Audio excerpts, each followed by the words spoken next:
I just saw something really cool. It's a sugar daddy shopping spree stream.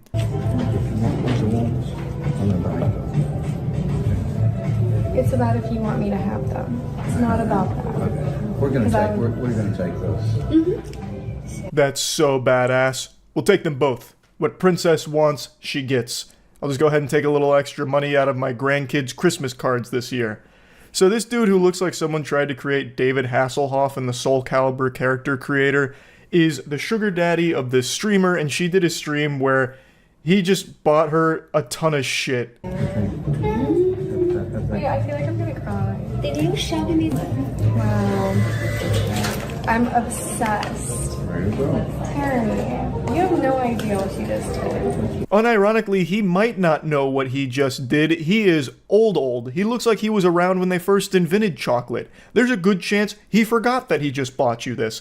You shouldn't be taking him to the mall to just buy you a ton of expensive items. You should be getting him some fucking Metamucil. I've made fun of sugar daddies for a long time. I think it's one of the more pathetic things you can do. I have more respect for people that lick public toilet seats clean, to be honest. But seeing it unapologetically streamed here and putting a face to the title, it was just like a new level of sad. This guy throws on the leather jacket, puffs out his chest, and just starts buying his kitten everything under the sun in the hopes that she'll fall in love with him. Even though it's super clear from the stream, she's just using him as a piggy bank, and that's it. And even beyond that, it goes a step further. She's now streaming it, so using him not only as a piggy bank directly, but also as a prop for even more money through her stream. It's also not the first time she's streamed a date with the sugar daddy. She streamed like this entire outing of expensive indulgence, and it seems like she's got him wrapped around her finger. It is a coin block, and she is Mario just jumping and popping all the coins out as often as she can here. Thank you. No.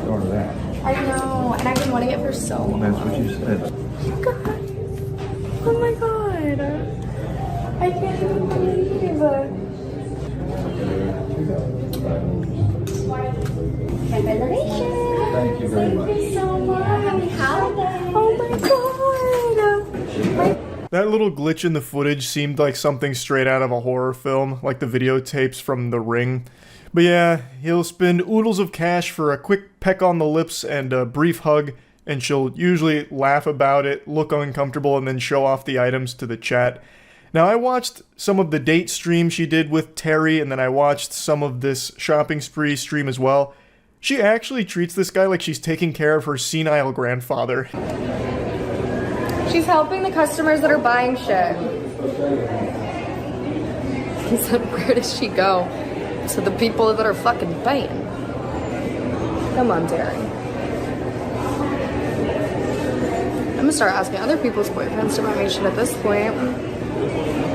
Love you, Terry, but come on, bro. A little peek behind the curtain there. Who could have seen this coming? She doesn't actually care about Terry. What? Oh no. That just shattered my whole universe. Who could have imagined? I also can't help but just be in awe of her gluttony. He just bought her some expensive shit and now she's like, might have to just start asking other people's boyfriends to buy me things. Tick-tock, Terry.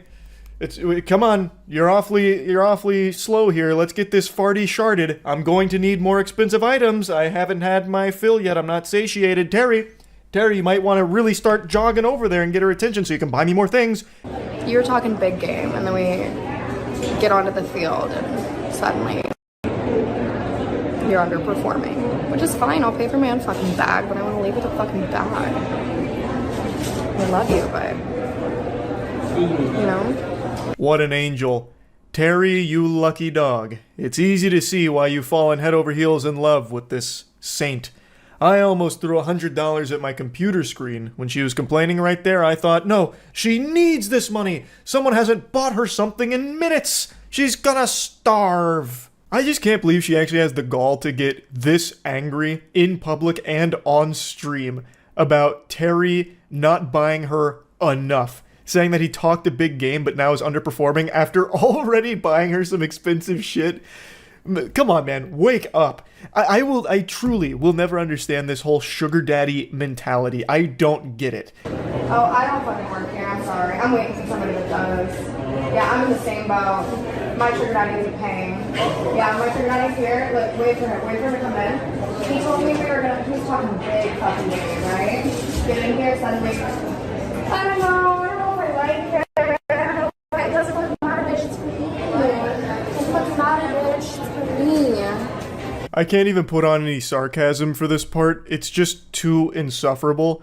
She is fuming, throwing a temper tantrum because Terry hasn't bought her enough.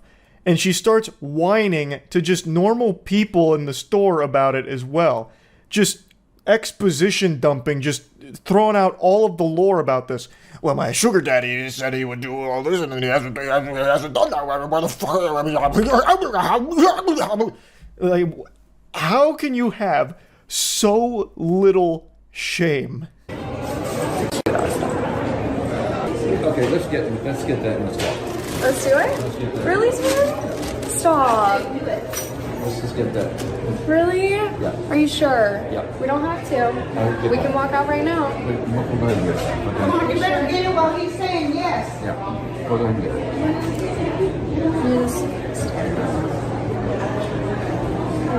it. It's just so painful. I'm guessing Terry got stun-locked for a bit, fighting with the devil on his shoulder, arguing about whether it's a good idea or not to keep buying her all of these things. He eventually did cave in and buy it for her, but I really get the impression, since he took a little while to think on it, really just let it marinate, let the juices stew, that he doesn't have, like, $1 billion to just be pissing away thousands on a girl who treats him like a fucking zoo animal. Like, it feels to me like this is a guy who's just been really manipulated by this streamer, and now he just keeps spending more and more money to try and make her love him. Of course, I could be very wrong. This could very well be like a superstar sugar daddy with 50 sugar babies, all of whom he's letting suckle from his bosom, his financial bosom. It's very possible that he's got his financial teats and his udders just fucking spurting milk all this money to tons of different women. I have no idea, really. But just the fact that it took him a while to decide to buy this for her makes me think that he really had to consider that financial decision. Let me know if you want me to pay you back.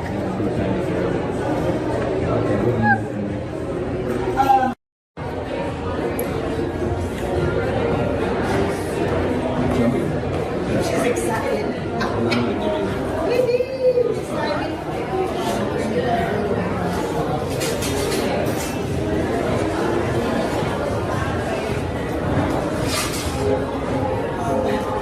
Get something right. Thank you so much. Thank you. I'll be right back.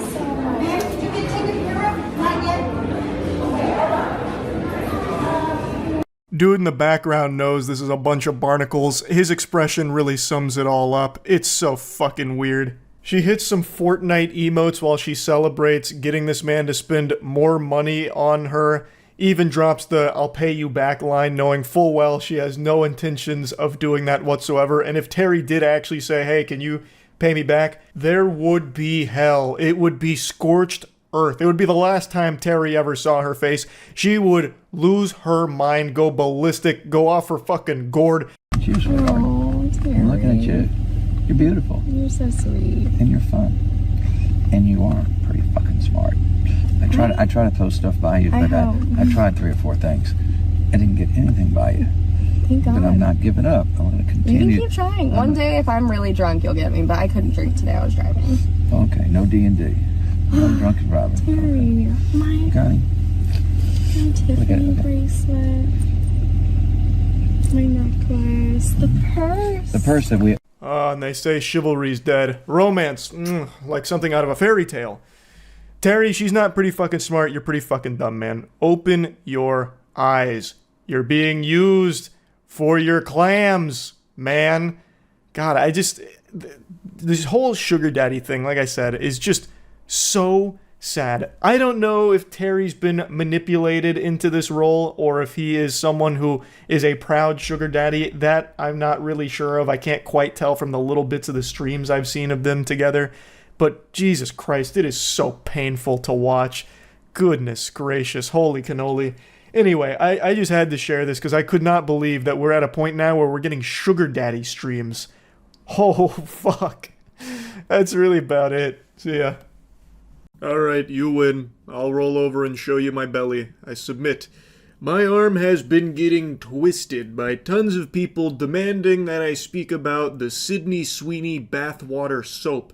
Apparently it sold out in seconds. It's taken the world by storm. As the utmost authority on both bathwater and soap, people are turning to my expert analysis here to weigh in on this subject. Obviously, I have my own soap, Cheeky, which is far better than this horse hockey. Cheeky is the best soap in the universe that we've made, but don't just take my word for it. Go to usecheeky.com right now and get some soap for yourself to try it out. It'll change your life for the better. This topic isn't meant to just be a vessel to glaze Cheeky. It's just because I have that, so many people keep emailing about this Sydney Sweeney stuff. So I had to mention it. It's become extremely clear that Sydney Sweeney has teamed up with these schmucks over there at Dr. Squatch just for this big marketing campaign here. Now, I think had she known about Cheeky, we're kind of new to the scene, but had she known about us, she would have been sprinting over here, bearing bathwater, begging to be part of the squad, part of the crew, part of the ship, and we would have embraced that with open arms. And I'm not here saying that we're shutting the door in her face, because I'm sure she's going to make the correct decision and be on the right side of soap history eventually. But for now, she's with Dr. Squatch for these soap bars, and she's kind of like the spokesperson for them at the moment. So anyway, this has clearly been a very successful marketing campaign with the whole Sydney Sweeney bathwater-infused soap bars. Allegedly, it uses some of her actual bathwater and sprinkles it into each bar, and it's medium grit, so the idea is you'll have like those little speckles in there that you'll wash yourself with or worship at your like fucking Hey Arnold bubblegum tribute to Sydney Sweeney in your closet or whatever. This is obviously heavily influenced, I'm going to use that word real loosey-goosey here, by one of the goats of gooning, Belle Delphine's stunts from back in 2019 when she sold her bathwater in jars. Now, Belle Delphine was a pioneer in the industry. If e-girls were athletes, then she's fucking Babe Ruth. She was the great Bambino. She wrote the book on how to hose gooners for their piggy banks. She is like the John Madden when it comes to these plays, and now Sydney Sweeney basically just ripped a page out of that book and tried to replicate that success, and succeeded at replicating it.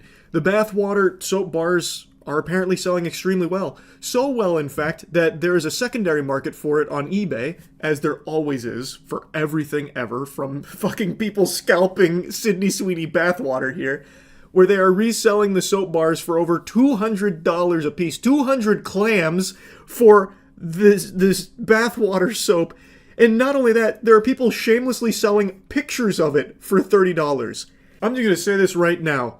If you are one of these pathetic souls that spends $30 buying a picture of Sydney Sweeney's bathwater soap bar, you need to be institutionalized right now for your own good. You have got to go straight to Arkham Asylum. Holy shit, that would be the saddest existence on this planet if you go to eBay and spend 30 doubloons on a fucking picture of Sydney Sweeney's bathwater soap. That is the lowest you can ever sink as a human being. Maybe you can honestly look at this as something inspirational. No matter how bad you feel about yourself or whatever you're going through, maybe your self-esteem's in the shitter, just know you are not as pitiful and worthless as the people that are going to spend $30 on a picture of Sydney Sweeney's bathwater soap bar. And that should uplift your spirits on the spot. Interestingly enough, Sydney Sweeney claims that this was actually her idea to use her actual bathwater in the soap bars. She said, "I think it's more fun to see everyone else talk about it. I pitched it. You kept asking about my bathwater after the Dr. Squatch ad, so we kept it." So she is claiming that this was her brainchild here with these soap bars, and I was a little disappointed to see that she didn't give credit to Belle Delphine. I feel like there is no way this is just a big old coinky-dink. I don't think that it's, just pure happenstance that she is also using bathwater for the soap. I feel like she must have at least heard about the Belle Delphine bathwater, because that has become ingrained in, internet culture as part of, the epitome of gooning. Like, when you reach terminal gooner, melted core, DEFCON 1 goon status, that has always been propped up. I feel like she must have heard about that, or maybe someone at Dr. Squatch maybe even like mentioned it in passing and she thought it was a cool idea. I just find it a little hard to believe that it had nothing to do with the path Belle Delphine blazed, the trailblaze that she made back in 2019. But I do think it is possible because her ad, she was in a bathtub, so maybe she's like, oh, this would be kind of silly to take this bath water and put it in the soap bars to market it to people that are like desperately salivating over me. It's possible, but I do think it's unlikely. I want to briefly compare this bathwater soap to Belle Delphine's biological weapon from back in the day. So with the soap, I obviously don't have it on hand. I didn't purchase any, I didn't attempt to or anything like that, but just having soap that has bathwater apparently in it, they claim that it's there. There's of course no scientific way of proving that whatever bathwater presence there was actually graced by Sydney Sweeney's ass or anything like that. But taking them at their word, you're getting a bar of soap with that in it. So I'm assuming that it's going to still be like functional as a bar of soap. Belle Delphine's bathwater was concentrated bathwater extract in a jar. So you couldn't really do anything with it besides just appreciate it for the safety hazard it was. I guess if you were brave enough, you could chug it, like you could drink it and give yourself E. coli if you really wanted to. But once again, there was never any like hard concrete way of proving that what you got shipped even back then was actually Belle Delphine's, pussy water, And you can't do that here either. Though I do remember from back in 2019, if I remember correctly, she had like filmed herself bathing with the water and jarring it. I don't think the same was done here for the soap bars from Sydney Sweeney. I don't know if you get like a certificate of authenticity with every bar as well as proof where she has like a video of her in lab goggles and a syringe extracting the bath water and then using it in the saponification process for the bar making. Couldn't tell you. All I know is that the products bear very similar DNA. Whereas Belle Delphine's was more expensive, you probably got more bang for your bathwater buck. In this case, you get like microscopic amounts of Sydney Sweeney's bathwater, allegedly. So, I'm not here to try and sell you one way or the other on Belle Delphine's ancient bathwater brew versus, the most recent one with Sydney Sweeney. I was just, giving you my perspective as someone who's seen both of these unfold in real time. Something I found interesting, though, is just how closely history repeats itself. When Belle Delphine did this back in 2019, it was very controversial. It led to a huge conversation where everyone was, like, debating and, like, furious about the whole thing, like, getting mad. And now that Sydney Sweeney's doing it with the soap here, even more people are, like, upset about it, and it's apparently very controversial. Because now she's, like, an actual actress. She's like a full-blown celebrity, whereas Belle Delphine was more of like the e-girl celeb, so it was a little more niche. Sydney Sweeney opens this gooner degeneracy, Pandora's box to a lot more people that were maybe previously unaware. So this has become even more controversial than the Belle Delphine bathwater, which I found really interesting, because I thought a lot of people would look at this and just kind of write it off as like, been there, done that, kind of lame, the novelty's worn off. I was very wrong with that assumption. That is not what's happened at all. It is once again blown up, like in a pretty big way. Like not to front page headlines or anything, but since she has so many fans as a full blown A-list celebrity, a lot of people are like expressing disappointment in her for doing this and stooping so low, as opposed to just viewing it as like a lighthearted, silly thing or like a joke. I don't know, I just found that kind of interesting because I didn't expect it to be like a big deal for her. I highly doubt this does any damage to her brand or anything. I don't think she's going to lose roles over doing something like this, like a lot of people are claiming that she just threw away her whole reputation with this. I think that is severely exaggerated. I'm sure her career will be just fine after the bathwater soap. I just found it fascinating how this was once again a big deal. I didn't expect it to be. That's really about it. So yeah. Florida woman smears dog poop on neighbor's face. Why would she do that? She comes slamming over to me and took the dog shit she had from her dog and rammed it into my face. What? Oh, come on. There is dog feces smeared across his forehead. I don't know anything about that. Why would you do that? I thought she did it. I don't know why she did it. I can't believe you haven't wiped it off. Oh my lord, he's just sitting there with it. The first thing I would do when attacked with dog feces would be sprint to a shower. If a shower's not nearby, any source of water. If there's no source of water nearby, I'm spitting in my hands and I am wiping it off until it's gone. I cannot believe it's still there. He'd get a tampering with evidence charge. You claim this woman smeared dog shit on your face, huh? I see no dog shit on your face. We're gonna have to book you, sir. I guess that's true, I suppose. She did it. I don't know why she did it. It's quite literally a crappy morning for one man in St. Petersburg, Florida. And I was sitting on a park bench down the end of the road. You want to show me where it... Do you want me to show you where it was? No, it's okay. Okay. And I sit on the bench, my dog beside me. It's gotta smell so bad. On the corner, T, that we call it. I call it. And I waved and yelled hello. I always yell and wave hello to everybody. Always. That's so sweet. Nobody ever has reaction. They say, hi, how are you, blah, blah, blah, blah, or come visit the dog. Well, she got done walking her dog, and I saw that the dog, and she picked it up and came walking over to me, sturdy as you will, and saying something. I said, wait, I can't hear you. She comes slamming over to me and took the dog she had from her dog and rammed it into my face. And so I told you not to talk to me. I'm a woman alone. I'm a single woman alone. I have no idea what that's about. And then as she walked away, she called me. Do you have any idea where she lives? Oh my god. Yes. Oh yeah. All because he was just going around waving to people? Told police he was attacked after saying hello to a woman walking her dog. All right. What were you thinking? Do you have your Are idea? you crazy? No, I don't. But you'll get it. It's all right. I'm going to get a photo of you here before we do anything else. I couldn't believe she did it. I don't know why she did it.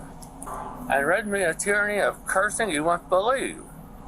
And I said, what did I do to you? Yeah, why would she do that? You seem nice. She says, I told you not to talk to me. Sometimes you talk to me, sometimes you don't. A couple times after that, simply because I say good morning to everybody. And then this morning... This guy sounds like Ned Flanders out here. Over there. What's she wearing today? Honestly, all it is, I'm a woman, young, by myself out here. He has yelled at me before several times, 7 in the morning, just yelling hello. And I told him, I said, hey, I don't know you, you don't know me. I said, don't yell at me. He keeps doing it. I was like, hey. I said, stop. I was like, this is the last time. I said, stop. I was like, I really don't know you, you don't know me. Well, he's just saying hello. She's even confirming that all he's saying is hello. She hates whimsy. I'd be so happy if I just, like, walked my dog and people would say, like, hello to me. Like, it's sweet. That's very sweet. That's, like, the most, like, American shit. Like, you go out and get a paper, you wave to your neighbor saying hello. What the fuck? Why would that be upsetting? Like, I thought maybe there'd be a different side to this where, like, he wasn't just saying hello, he was maybe being, like, creepy or something. But she's like, he says hello to me. And I'm like, don't do that. What the fuck? That's sad. I'm a young woman by myself. I was like, off. And then today, I yelled a little more. I don't usually use the word, but all I want is him to just, like, not yell at me in the morning. Like, can he not do that? How did he get dog feces smeared across his forehead? What? Ew. There is dog Who would do feces that? smeared across his forehead. I don't know anything about that. Okay, no. Do you have, Nothing more than yelling. Do you have any? Doesn't matter. Do you mind if I... Do you have any identification on you? Can you hold your hands out like this? I want to just take a peek. Look for any poop particles, maybe. I'll get my monocle out. We'll get a forensics team out here, too, just to double check. I know I can get it. I live right there. I can get it out of my purse. Would you be so kind? Yeah, come on, babies. No, don't let her do that. She'll wash her hands. 28-year-old St. Pete! Robert. It's always St. Pete! We are cooking in St. Pete these days. The Tampa-St. Petersburg area is on a heater right now. We're having a generational run of body cams. Were you walking your dog to let it go to the restroom this morning? Yeah. Okay. And I knew it! did your dog use the restroom? Criminal! Yes, my dog used the restroom. Number 1 or number 2? The waste. Bagged it up like we're supposed to. Mm-hmm. You want to see it in the trash? Yes. Open it up, please. I want to see if there's any fingerprints. Okay. Like, if we gotta get that serious about it. Well, considering it was buried, I would not necessarily tend to believe that was the first one of the day. Ooh! When he just... Because Listen, yeah. I'll be perfectly honest with That's you. fine. I should probably call, you think, a lawyer? Or, like, what's this going? Because now he's saying these things. We've only yelled at each other, like, just like... Imagine. This is a high-stakes investigation. I think I've already cracked, like, a methodology to figure out if she was the poop smearer. The hash-slinging fucking poop slasher. If she didn't smear it on his face, have her, like, eat something with her hands. I imagine she'd be very afraid to maybe, like, eat a potato chip with those contaminated poop fingers. See what I'm getting at here? I bet she would confess then. Mm-hmm. See, nothing would get by me on the force. Nah, no, I don't think so. I don't think she'd do it. Unless, of course, like, again, there is a chance she was able to wash it. Or, I guess, a chance that she didn't pick it up barehanded. She could have used a bag. Taken the bag and smeared it through the bag, possibly. I didn't consider that. Yeah, that's tough. That's going to be a tough trail of breadcrumbs. Battery at this point. A battery. Because smearing feces on somebody would be considered a battery. Yep, that sounds about right, I would say. She came out from there and walked around over there behind the boat, and I saw her dog get trapped, and I saw she picked it up, and I thought, oh, that's good. And then... I like the way he tells the story. He's getting, like, every detail. I saw her over there by the boat. Her dog, well, it made duty. And she picked it up, and I thought, that's good. Like, giving her a thumbs up. Like, yeah! Let's go! Like it's a sports game. I just sat there. I don't understand. She said that to me a couple times. I don't know. And she slammed this bag of shit in my face. Oh, it was with the pushed bag. Backwards. And then I tried to push her away. And my hand got caught in her long hair on the... What color? Do you remember what color the bag was? You know, I was thinking about that. It was, they make these neon colors. It was sort of like a teal, the color of my house. Uh-oh. Man, this guy's memory's good. He's sharp. Blue, it wasn't green, it was a mixed shade. And what hand did she push up against you with? This hand, sure. Let's recreate the scene using AI technology. With her as well? Oh, yeah, she took it all with her. All right, because man got shit slapped for zero reason. Everything you said happened except for that. It's the only thing. My face. Correct. It's the only thing she doesn't admit to. She says that's the one thing that she did not do. She says that it was verbal only, and there was no physical altercation. That's a lie. That's a lie. I want her charged. Well, I'm going to. If she put poo-poo on your face, I agree. I think you're well within your rights to want to pursue that. I'm no lawyer. I haven't passed the bar or anything, but if she's got a teal bag of dog poop in there, I think we've got a case. I think we got a strong case. I really do. Ma'am, do you have any dog bags on you? Yeah. Notice here, Callie pulls out a greenish bag matching the victim's description. Oh, God. The dog's trying to bail her out. He knows it's going south. Mom, we gotta get the fuck out! They know! They know what you did with my waist. But then quickly swaps it for a black bag. Oh! Let's see what the officer thinks about that sleight of hand. Wait. Pull out the one you just had in your hand. Yeah, that's the one that's sitting on the bench, right by the bench. Okay. So you're going to be charged with battery because the physical evidence is still sitting over there. It's that bag right there, the green one. It does have feces on it. It matches the feces that's on his forehead. Unless you would like to amend your statement today. Would you like me to show you the bag that's still sitting on the ground over there?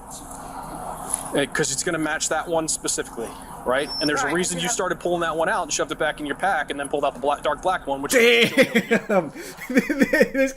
This cop is a real crack shot. I certainly wouldn't have caught that on the scene. That was actually like quick thinking from her to recognize this line of questioning and how to get out of it. So she had like the decoy bag that she swapped to. Oh man, that was like That was a chess match right there between two masters. Well, the fact that I had to just prove the dog bag thing drives me crazy. But True. what happened between you and him today? Because this isn't the first altercation, but this is the first time it's gotten I want him to stop yelling at me. Okay. He's saying hello. But how did all this start? Is my That's question. it. He just yelled at me. Did it happen the way you said, or did it happen the way he said?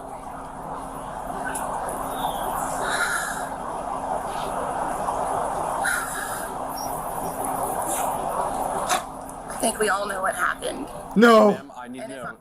Did No. you smear feces in his face with a green bag that you have in your pack?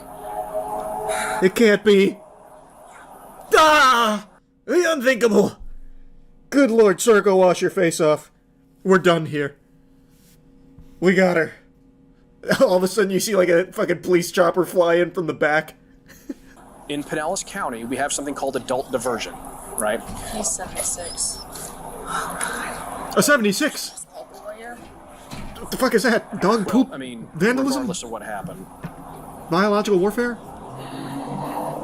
And I held the dog up and I said, don't say hello to me anymore. And he's trying to get on my hair. And I put the dog in. It was simultaneous. I'm not going to sit here and say I didn't do it first or he did it first. But it... If you're really looking for the specifics of that, you closed the distance to him where he was in a seated position. He was in a position of disadvantage as you walked up to him at that point. Damn. This officer. This dude's ran the simulations in his head thousands of times. He's seen it all unfold. He was basically there. He was a third party. You may not have seen him, but he was there in the shadows. He watched it. You sit back. This is probably what he wanted. This is why he kept yelling at me. He wanted me to get to this point. Now that I really think about it, I'm stupid. What kind of anime plot is that, lady? He says good morning to you. This was his plan all along. He was 10 steps ahead of me. He knew one day I'd crack and smear dog shit in his face, and that's what he wanted. That's why he's still sitting over there with dog shit on his forehead. Ask him why he hasn't washed it. It's all part of his nefarious scheme. It's a badge of honor. He knew by saying good morning I'd lose it. Or his name's Brian. Brian. Okay. All right, I gotta call your mom, and she's got to get it. He's using the mind's eye to its full potential. True. You can call your mom and let her know. No, okay, nothing in you. Man, he went ultra instinct on this case. I was so impressed. I am also surprised at how seriously he took it. I thought he'd be like, "Sir, please. You have poop on your face. Please, God." But nah, man, this guy really, he locked in. He said, "I will find you justice. I will figure out what actually happened here. Come hell or high water." That third title is wild. Florida man who killed neighbor over dog poop erupts at widow in courtroom outburst. Do you not know that story? That one is not fun at all. That one is actually psychotic. What happened is there was a dispute because a neighbor's dog had taken his shit, and I think it was on the other guy's property. They had an argument. The guy kills him in cold blood. Goes to court, gets sentenced, then he calls the guy a bitch. Says that he was like crying at the end when he killed him. He had no regret. It was something like that. It's been a little while, but it was actually just genuinely evil. That's a not fun dog poop story. I don't know if this is like a big fiery debate or if I just got thrust into like a very tiny pocket of hostility, but there is right now a raging battle of people debating whether or not balding is real. Kind of. That's the statement that started it. That was like the shot heard around the world for this topic. I don't believe in male balding. Why? First of all, if you're a male and you want to go bald, that's fine, like good for you. However, if you're a male and you don't want to go bald and you're balding anyway, that's where I take issue. That opening line right there, "I don't believe in male balding," actually reached through the fucking phone screen and tickled me. I was smiling. It goes so hard. I don't believe in male balding. Shit is a myth. It's like a cryptid, almost. I've never seen a bald man. No such thing. That's a goddamn lie. That's a deep state hoax right there. That's like 5G. I don't know. I love that. It just slaps. It's not exactly what she's saying, but it's how she lays the foundation. The point she's making is that she believes that balding is a solved problem. And if there's anyone who is bald without wanting to be bald, it's due to their laziness. It's fundamentally what she's getting at. She's saying, like, if you're bald and you choose to be bald, yippee, good for you, she says. But if you're balding and you don't want to be balding, well, you're just lazy. Because women in this day and age have to do so much to upkeep their looks, and men cannot be bothered to just put some cream on their head or take a little vitamin or get a hair transplant even. Women are doing more than that. So her point is, compared to female beauty standards, men balding is a significantly easier issue to tackle. You can really grab that one by the fucking nipples and solve it with creams and pills and hair transplants. And if you are balding and don't want to be, well, you're just a gluttonous sloth who's too lazy to fix this problem. And that's kind of the gist of it. I don't think she's super knowledgeable on how expensive, like, hair transplants are. They are not cheap, especially in today's day and age.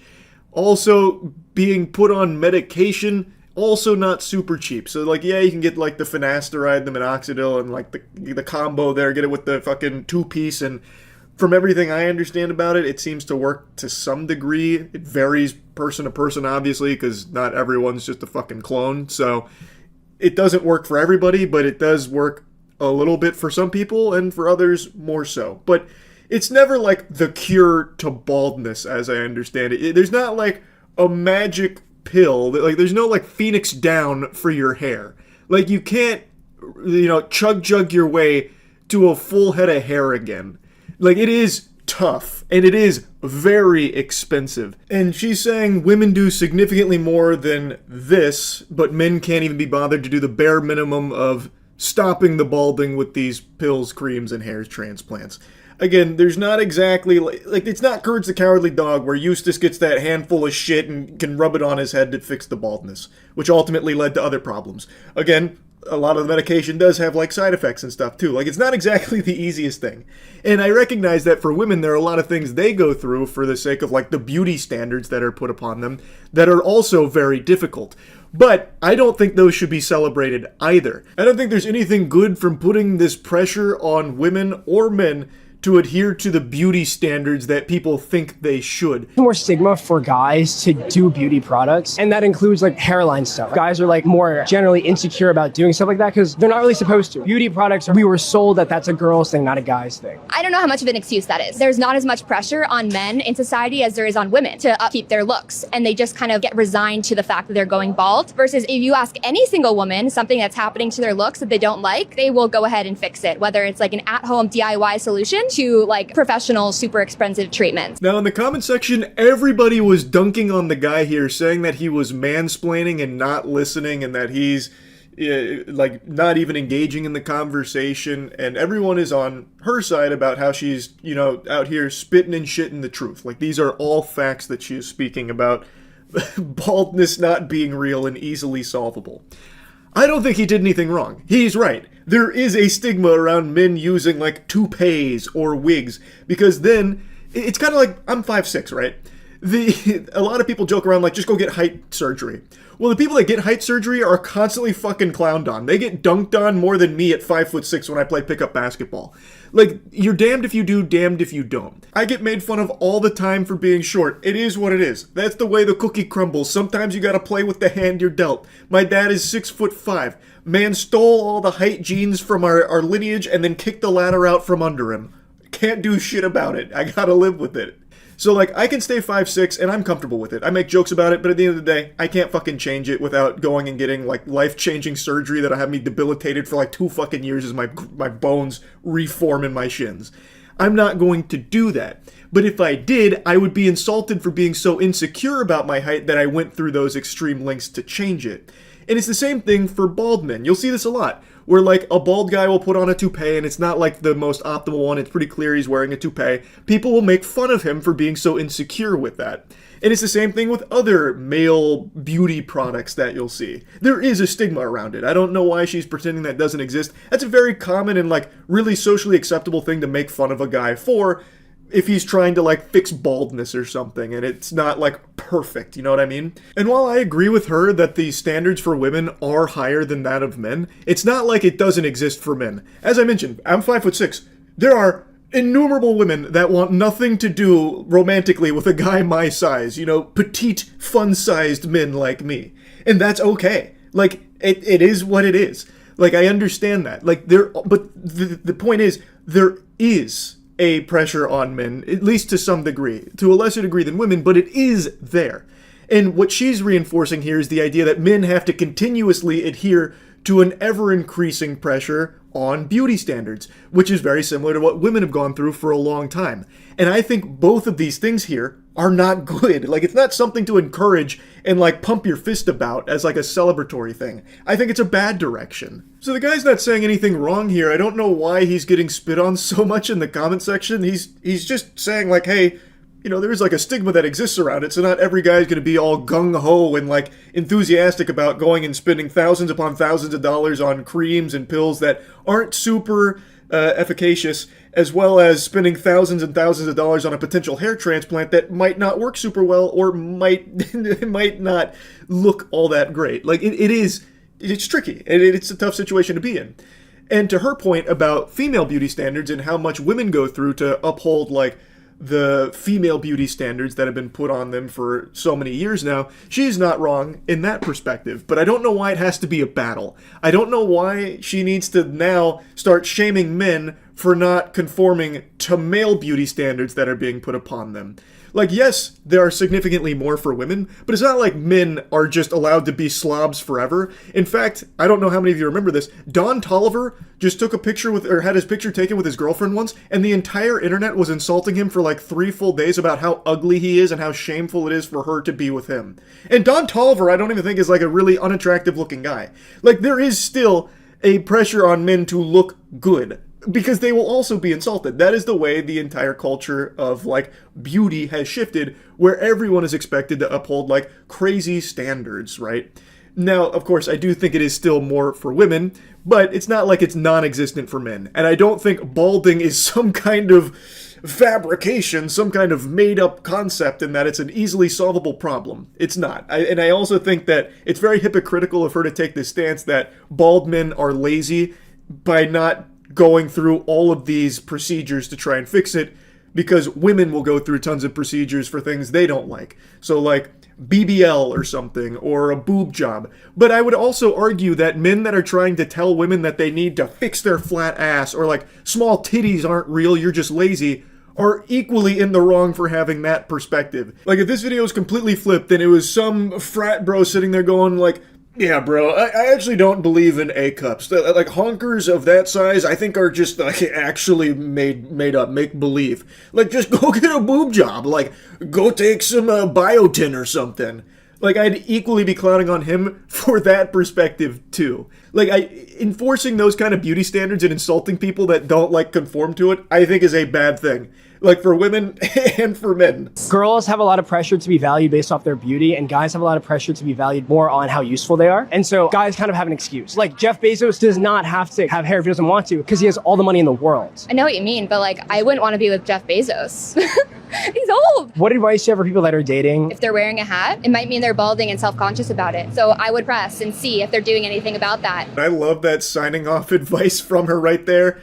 If you're with a guy who's wearing a hat, this is a clear indicator that there might be some balding under there that he's very self-conscious about, so poke the fuck out of it. Make sure to interrogate, and if necessary, rip that hat right off and reveal the magician's secret underneath. There could be a chrome dome, and then you need to ask, well, what's he doing about it? I don't know, to me that just really rubs me the wrong way, because again, if you flip this, let's say it's a guy saying like, if you're with a girl who's wearing baggy pants, it might be a clear indicator of a not being super cheeked up. There might not be enough cake under there. So make sure to, like, press her on it. Like, what's she doing about that? Are you hitting squats? Are you getting a BBL anytime soon? Like, what's the regimen to fix this? That's just as bad. Like, I think this whole idea of these beauty standards being forced upon women and men are just getting even more out of control in the current climate, and it's just a complete race to the bottom. I'm very surprised to see how much support there was behind her statements, because I find it to be kind of hypocritical, but again, this is a debate that I don't know how big the topic is. I just find it very odd now, where she's coming out here and, like, shaming dudes for being insecure about balding, but then not fixing it. Like, there are so many extenuating factors that could play into that for why they can't fix it. Like, maybe they have tried all the creams. Maybe they've spent tons and tons of money trying to combat this problem to no avail. Like, there are so many things to take into account. If you want to do things to your body that make you happier and more comfortable, then go right ahead. But to do it because other people think that it's expected of you, I think is horrible. Like, some people that are, like, feeling pressure to get a buccal fat removal procedure or some shit like that, because that's like the beauty trend. It's just not good. And it does exist for men too, to a lesser degree. I agree with her that women have definitely had more pressure on them when it comes to the beauty standard, but it's not like it is, you know, non-existent when it comes to men as well. As evident by this take here that has a lot of support about how, like, men who are bald, they're just lazy, they gotta fix it. If they're self-conscious about baldness and doing nothing about it, they're lazy. In fact, rip their hat off to double check to make sure they're not bald and insecure. And like, it's just... I don't love that, and I was pretty surprised that this debate was so split. Well, not even split, most people were on her side with the take. It was just surprising as all. Anyway, I've been yapping about this for a while, when really it might just be a full-blown nothing burger of a topic where I got roped into, like, the fucking gravitational pull of the debate, like the actual epicenter. No idea, but I found it to be interesting nonetheless. That's about it. So, yep. This whole time, you really thought carrots were food? Wow, I'm almost envious of your ignorance. What's next? Thinking the Earth is a globe? I don't mean to be rude, I'm not trying to giggle at your naivete, but come on. Carrots? Food? Imagine. What is this, the Magic Treehouse or something? It's ridiculous. Yeah, you know that thing Bugs Bunny's eaten in the cartoons for like 100 years? The beloved orange carrot, as it's so called? Not real. Make-believe. Fake. What it actually is birth control. And luckily, we have a highly intellectual mind that's bringing us back to common sense when it comes to this poisonous menace. Carrots.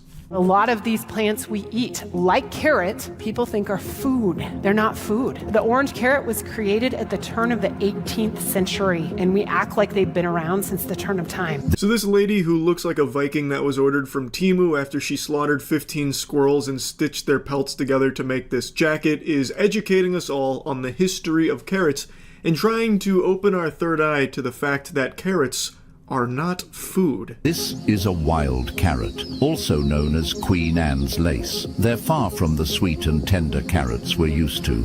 Through selective breeding practices that began in the 18th century, agronomists transformed these wild roots into the big orange carrots we see today. Carrots lore so deep it's got League of Legends writers sweating. I appreciate the historical breakdown on the genesis of carrots. And now let's see where she goes with this. Now we know where they came from.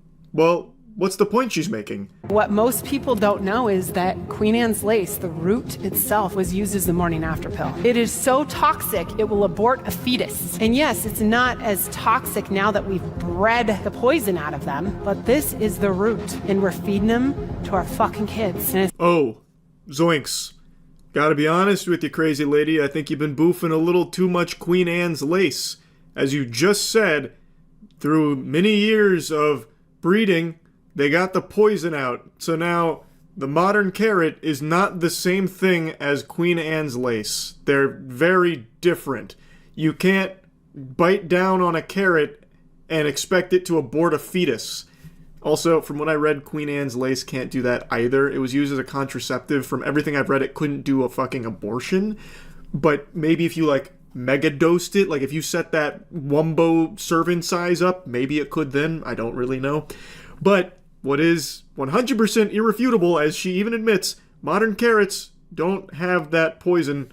So what are you mad about? What is the argument you're making? It's gotta stop. I don't want to see babies eating herbs that are able to abort a fetus. That is what Queen Anne's lace looks like. And this is what we've created today. This is the clown food. Do you guys see it? You see how it looks like it should be in a circus? Goofball, you need to be in a circus. What? Like, this isn't even like a good point you're making. You already admitted that it is not poisonous anymore.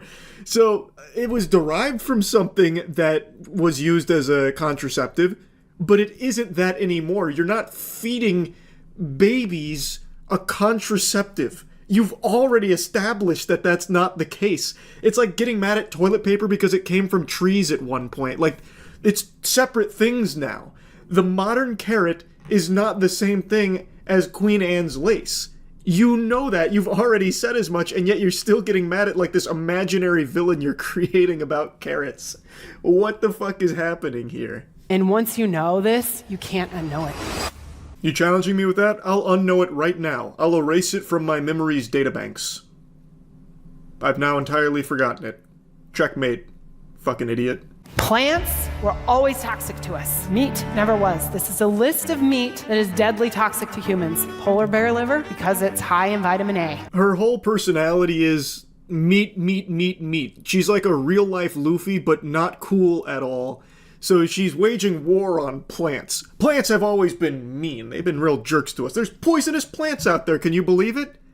No shit! Like, what the fuck? Obviously, there's going to be plants out there that are poisonous. You don't eat them. And she's making this huge hoopla about nothing. It'd be like getting mad at meat because it can get stuck in someone's throat. Like, you're just fighting against something that is completely nonsensical. Now, I've only taken a brief perusal through her shorts, but her whole shtick seems to be carnivore diet is the optimal way of living. She used her son as like a punching bag for a little bit. Like, here's my son before he switched to a carnivore diet. Man, not good. Protein deficient, flat chest, horrible, horrible. Now look at him. Now that he eats nothing but meat and he's jacked. And then she's like, look at me when I was eating more than just meat. And now look at me and I'm in better shape. So her whole thing is like meat every day, all the time, just constantly indulging in meat. Fuck plants, fuck anything that's not meat. That's her whole thing. And I know carnivore diets have blown up in popularity recently, but it's become like a full-blown religious movement. I don't care if you're on the carnivore diet, go for it. A lot of people see a lot of good benefits from it. But her seminars have me giggling with the way she tries to encourage people to get it, and the way that she's like talking about plants as if she's some kind of, you know, being that achieved nirvana by seeing the truth of plants. It's very silly. I also have seen her taking shots at like vegans, for, like at least a little bit, and she kind of just does the same thing but for meat. Like, it's her whole personality. It's all she talks about is being a carnivore, the primal body. So like, it's pretty silly when she's like, oh, those fucking vegans and fruitarians. Meanwhile, she is just that same archetype, but for the carnivore diet. Too much vitamin A will kill us. Raw shark, because it's high in urea. We've got the puffer fish, it's a neurotoxin, and the Nemora jellyfish. I don't think humans spent much time trying to hunt those guys. These are the only meats that are toxic to us. We can eat anything else. You want a lizard? Go for it. You want a chipmunk? Go for it. You can eat any kind of thing that moves. Yeah, sure, you can to a certain extent if you know what you're doing. Different meats have to be prepared in different ways. You couldn't just go out there and just start eating any fucking meat that you find. The same way you can't go out there and just eat any plant that you find either. It's a complete moot point. The meats you're going to be eating are the meats that you're going to the store and getting. She does not look like someone who's going out there hunting and gathering, no matter how much her hairstyle tries to convince you otherwise. She is probably going out there and just buying meat from the supermarket. And guess what? A lot of that meat is also modified the same way the plant food she hates so much is. When you're buying meat from the store, a lot of times you're getting meat that is pumped full of antibiotics, growth hormone, all kinds of things that lead to it being modified, albeit in a different way, but it's not like it's some drastic difference between meat and plant food in terms of like what's real food. But plants, more than 700 species of plants in the United States and Canada alone are deadly toxic. Oh no! I had no idea! Wow! That's a powerful mic drop right there. 700 plants are toxic? Who would have thought, you know?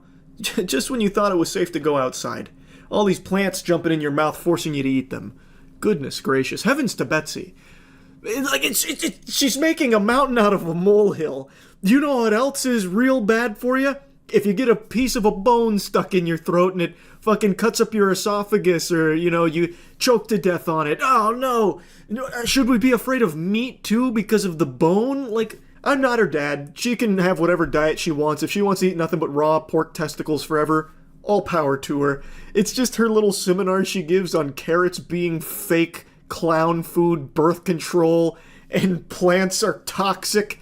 Like, the only thing not toxic is meat. That's the only thing you can trust. It's just so silly. I had to just talk about it a little bit. Matt sent me to this earlier, and we were just goofing around about it, so I just wanted to talk on it. That's it. See ya. Yesterday I made a video goofing around about Katy Perry's most recent concert where she had Darth Maul's lightsaber and she was basically just like T-posing across the stage while some Power Rangers villains kind of jumped around loosely. It was very silly. But it turns out that was only the tip of the iceberg, and now my third eye has truly opened here to what a wonderful experience going to this concert must have been. This is one for the books. Heavens to Betsy, I tell you, if I was at that concert, it would be my Woodstock moment. You would never get me to stop yapping about it. I'd be telling my grandkids, because it looks like something special. I have become a huge enthusiast of Astronaut Perry here, and the experience, the ethereal experience she is delivering at this concert she's touring with. I'm fucking obsessed with it. It's amazing. So let me show you a couple extra clips.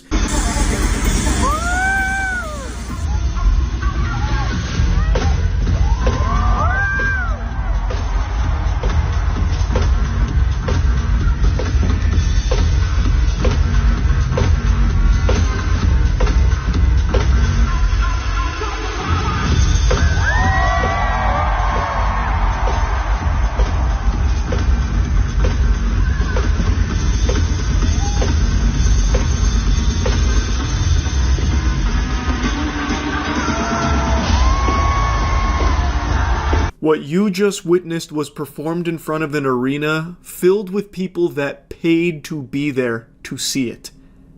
It doesn't get better than that. That is an unforgettable moment. Christmas came early. Santa Claus couldn't deliver something so perfect. She's got the power of the Allspark on her side to deliver moves like that. She literally hits a Peter Griffin death pose on stage. Yeah, how? Who came up with this routine? Jojo Siwa? This is unbelievable craftsmanship here. And she also performed that death-defying stunt, don't try this at home, where she had like two backup dancers lift her like a little bit off the ground. I was expecting like a big move from that because there was like a build-up to it, but then she kind of just like very lightly jumps. It was just like that, but a little bit higher with the assist. I don't know if she has like bad knees or something. I don't know what happened in space, but it must have done a number on her body because she's moving around like she's geriatric. It feels like this was choreographed by somebody that just fucking hates Katy Perry and wanted to embarrass her. Like, I don't know how else to describe it. You know how much I love bad dance moves. I literally workshop and theorycraft min-maxing shit dance moves. And not even I could come up with some of the things she was busting there. It looked like a Sims character dancing. She hit some of this, some of that, and then like the Florida Gators moment. Like, that's genius. In the bad dancing community, that's what we call a home run super stinker. That is actually like that freestyle hip hop meme with that lady doing all this. I can't believe what we just got to see. Those moves coupled with the least enthusiastic ass shaking has created an absolute abomination of choreography that you cannot help but give a standing ovation to. I swear to God, she would have been better off if she went out there and hit the I'm Han Solo dance routine. You know this one? Feeling like a star, I can't stop my shine. I'm Han Solo, I'm Han Solo, I'm Han Solo. You know, that one from back in the Connect era. I've seen a lot of people comparing this to the recent ray gun breakdancing at the Olympics, and it makes sense. This feels like it has very similar DNA there. Maybe there's a chance Ray Gun herself might have cooked this one up here for the tour. Apparently she was also using AI visuals on the screens behind her, which I think gives a lot of credibility to the theory that this whole concert was thrown together extremely quickly. Because when you watch the clips that are coming out, and I'm sure there are moments that weren't as sloppy and weird as the ones that everyone's seeing, but it seems like a large chunk of it for some pretty important songs, it looked like they had just gone up on stage and said, fuck it, we'll do it live, and just winged it. It looked like there was no actual practice or team behind it. Like the moves we just saw a moment ago where she's hitting some of this and then like, you know, dancing. Like, I wouldn't even call it like shaking her ass or twerking, because that is actually the kind of shit that they taught us to do during like defensive exercises back when I played football in high school during the spring season. So like, like, I don't even know what you'd call that. It just feels like it was haphazardly thrown together, just barely holding on by popsicle sticks and dreams. Thus, using AI, because in a pinch, they could easily just throw tons of visuals up on screen using AI art. So, I think that's probably what was going on. That's just my best guess. I also got to see the director's cut of the E.T. Darth Maul Duel of Fates that she performed. I don't feel like doing an a cappella cover of it again. Maybe at some point I'll revisit it and remix it with DJ Khaled or something, but for now, I'm just gonna go ahead and keep it muted and just showcase a little bit of this amazing moment. So this is the end of the song here after she's defeated some of the space ninjas and other aliens out there. She's basically like fucking Commander Shepard out here and protecting us from the Reapers. And now she gets into a couple more clashes here with the remaining, I guess, raid bosses of the aliens. And unfortunately, it's about to cut off here, but they bring out this, like, long tube at the end, which I think is supposed to be like a wormhole or something. But for some reason, I couldn't find that video anymore. There's been a ton more clips floating around since I made that video yesterday. She used the wire system a lot, it seemed, like going out over the crowd and stuff. Like, it seems like one hell of a show in terms of, like, things happening. I don't think she sang a single word to one of her songs, but by golly, who gives a fuck? The music was playing and things were happening. Kind of, sometimes. Like, I don't know what you'd exactly call this lightsaber fight that she did up there. But aside from that, there was shit popping up all over the place. You had, like, that 3D printed bird she was riding on, like, going over the crowd and everything. Like, it really does seem like one of the wackiest concerts I've ever caught clips of. So anyway, just wanted to follow up here because I am glued to Katy Perry concert clips right now. That's about it. See ya. We've seen time and time again road rage just break people's brains. There's something about that anger that is so potent that it has people just do the most unhinged things. Like a week ago, I made that video on the Florida man road rager who got so upset he dropped his britches and started shaking his weenie at a family in a car. There's just something about road rage that has people snap and get real freaky like they just took K2. And now today we're talking about another incident here with the infamous Delco Pooper. Just look at this menace. Look how proud she looks of herself. Some of you might know her by other names like Sally the Stinker. Probably don't know her by that name, I just made it up. But the point is, she has now rose to infamy because a video has surfaced where in a bout of road rage, she approaches her opponent's car, takes down her britches, and then aims the brown balloon not at the hood and blasts it. And I mean like Nickelodeon Slime Time blasts it with her poop. Fecal matter all over the hood of that car. And then she was arrested for it. It's very interesting stuff, but there's actually more lore behind it than you would expect. You see the video of the lady who shit on who shit on a car like projectile type? Yeah, I was talking about her during the watch party. I forgot her name. But yeah, she like fucking Cleveland steamered a vehicle. It was incredible. That one was awesome. That's all hell breaking loose. Doubt I can show the video. Well, maybe this. The news probably censored it. It's really cool. She fucking shotgun blasts it with poop. She is seen defecating on a car hood. Biological warfare. After an apparent dispute with the driver. NBC 10's Lily Zhang was in Prospect Park as the suspect was taken into custody. Wow, I didn't read her quote.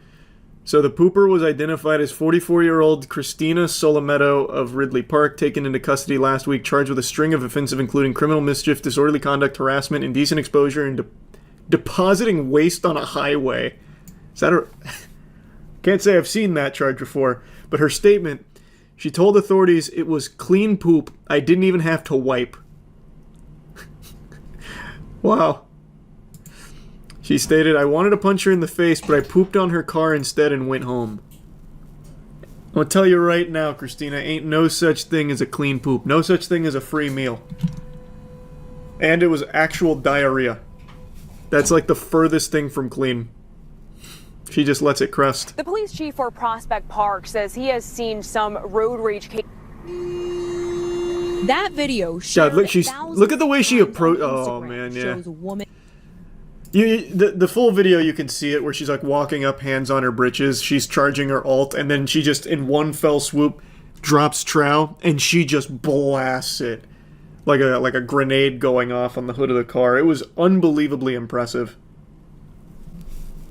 Identified Thursday as Cristina Salameto walking to another woman's car. The 44-year-old sits on the hood, or not showing the most graphic parts of the video. And again, that's not an accurate statement. She doesn't really, I mean, I guess she kind of sits on the hood of the car, but it's more so she's like in front of it, and she just explodes it out like a Roman candle. Including when she appeared to defecate on the car. I like how she said appeared to defecate. We're not sure what it was. Puns, innuendo, and the same sense. Like, to be able to poop on a car like that was impressive, but it was disgusting. That's what I'm saying. It's crazy. She had to go. Thanks, Pat. Christina, do you have a comment? Salameto was brought to the Prospect Park Police Department Thursday in handcuffs, offering no remarks. What is the charge? She faces a number of charges, enjoying a shit, a succulent runny poop, depositing waste on a highway. The recognition a town gets over this kind of thing, and sometimes this is how it presents. You got to see the video where they arrest her. Someone asked her what she ate that day. Oh, they got boots on the ground for the actual arrest itself too. Alright, I gotta watch that then. I highly encourage you to check out the video. It's one of the more impressive uses of the human colon, I would say. Can you tell us what happened? The lady chased me. She chased me and I asked her not to attack me. That is 44-year-old Cristina Salameto being There is no regret on that face. police car, but you may know her by this now viral video. Police say the Ridley Park mother is the woman. Look at how quickly she gets in and out. This one's censored a little more generously. She's in and out in like 10 seconds, and she does all the dirty deeds immediately. The speed is impressive. Like, honestly, everything about it was about as best it could go for her. As she was getting arrested, Salameto says, I have a sickness. She didn't elaborate on the sickness, but the bizarre case has now gotten international attention. Not the kind this police... Wonder what sickness that is. That's a blunderbussy. Well, that's certainly one word for it. I'm sure we'll hear that nomenclature used in court when an expert witness is called to the stand. People can shit in a thunderbox, however, not on a car when they gotta go. Where's the justice? The hell is even that? What is a thunderbox? People can shit in a thunderbox. Oh, here we go. Yeah, I got it. Can you tell us what happened? The lady chased me. She chased me and I asked her not to attack me. She chased you? I have a sickness. Oh, that's the whole thing. You said she chased you? Yeah, she chased me. And I got out and begged her to stop. Better to do this in the her side of the store. Yeah, I love that. This is biased! You haven't even heard Delco Pooper's side of things! What do you... Stop it! You can't possibly form your opinion on a 44-year-old woman shitting on the hood of a car without hearing why she did it. The plot has been getting thicker every day. A reporter just discovered she's a foot fetish OnlyFans model, and he legit asked her if he's willing to make scat porn for him. The article is called We Spoke with the Delco Pooper. What? Oh, here, is it from, Philly Magazine? Oh yeah, here. Wait, is this it? Must be. We spoke with the alleged Delco Pooper. I like how it's alleged as if there's someone else that might have been responsible for the shitting. We don't know if it was her or not. We're not positive. Though she did openly admit to it. And we have her on camera doing it. Could have been anyone, though. Maybe a frame job. My timing was a little off last night. Phone rang just before 5 p.m. Missed the call. It turns out it was from Cristina Salameto, woman charged with being the Delco Pooper. Sent her a message earlier in the day when I learned her identity, but before court records confirmed it, she called me via FaceTime from her Facebook account under Christina M. Shithead. What? Well, that's also her Instagram handle. Maybe she really does have a sickness. Maybe she is like an actual scat fetish performer or something. Imagine you trace her origins back to like 2 Girls, 1 Cup or something. I reached out to her again later in the evening. She wrote back, "I'm lawyered up." This suggests she wasn't going to say anything else, but then she had another thought. "I was not the angry one." She's referring to the other party in the road rage incident. Well, no one ever claimed she was angry, just that she was shitting. So she runs an OnlyFans account named Neen, with the handle Neen's Toes. You can subscribe for $8 per month. From her OnlyFans description, "Hello fans, Neen here. Now I'd love to show you my pretty toes decorated with your favorite color nail polish. Sometimes decorated in jewelry. Tiptoe with me and you'll see. Come with my feet and toes on a fabulous journey beyond your wildest dreams. We'll also take special requests. Don't be shy, just ask." Huh. Wait, this is real fucking journalism. I felt like it was not only ethical, but indeed my avowed journalistic duty to get to the bottom of this.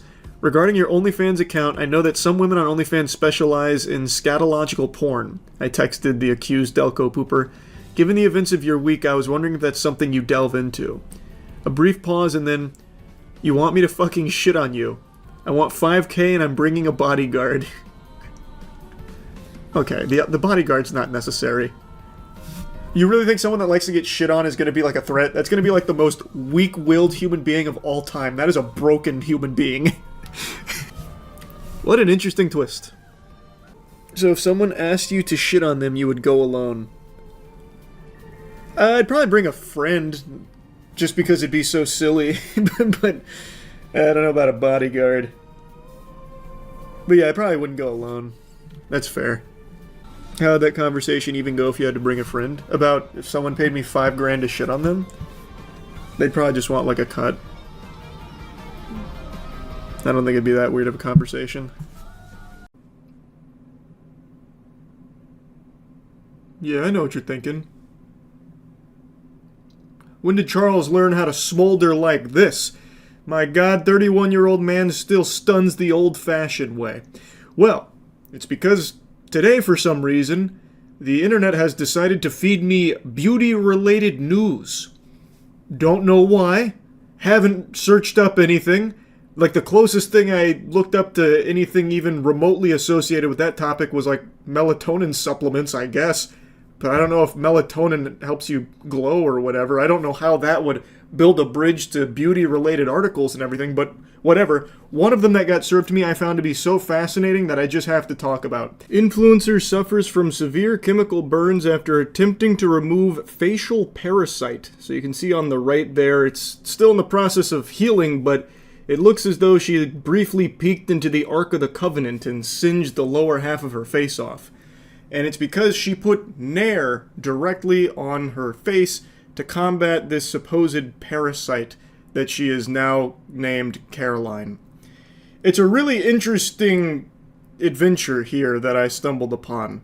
So this is Brandi Glanville. She was a star in a show called Real Housewives, as well as a couple of other productions, and she has since become an online influencer. And apparently in 2023, she started experiencing symptoms that resulted in facial disfigurement and was later diagnosed with stress-induced angioedema, which causes facial swelling. And according to an Instagram post, it presented itself after a trip with her friends. And since then, she has now claimed that it is actually a facial parasite that is causing the facial disfigurement. So now she has waged war against it and has given the enemy a name, Caroline. That is the Voldemort for which she has sworn revenge and recently used biological warfare against it with Nair cream on her face. Okay guys, I'm getting back to you because I don't know how to do TikTok and I know I look attractive. So, good news, you guys don't have to spend a lot of money on pills and lasers anymore.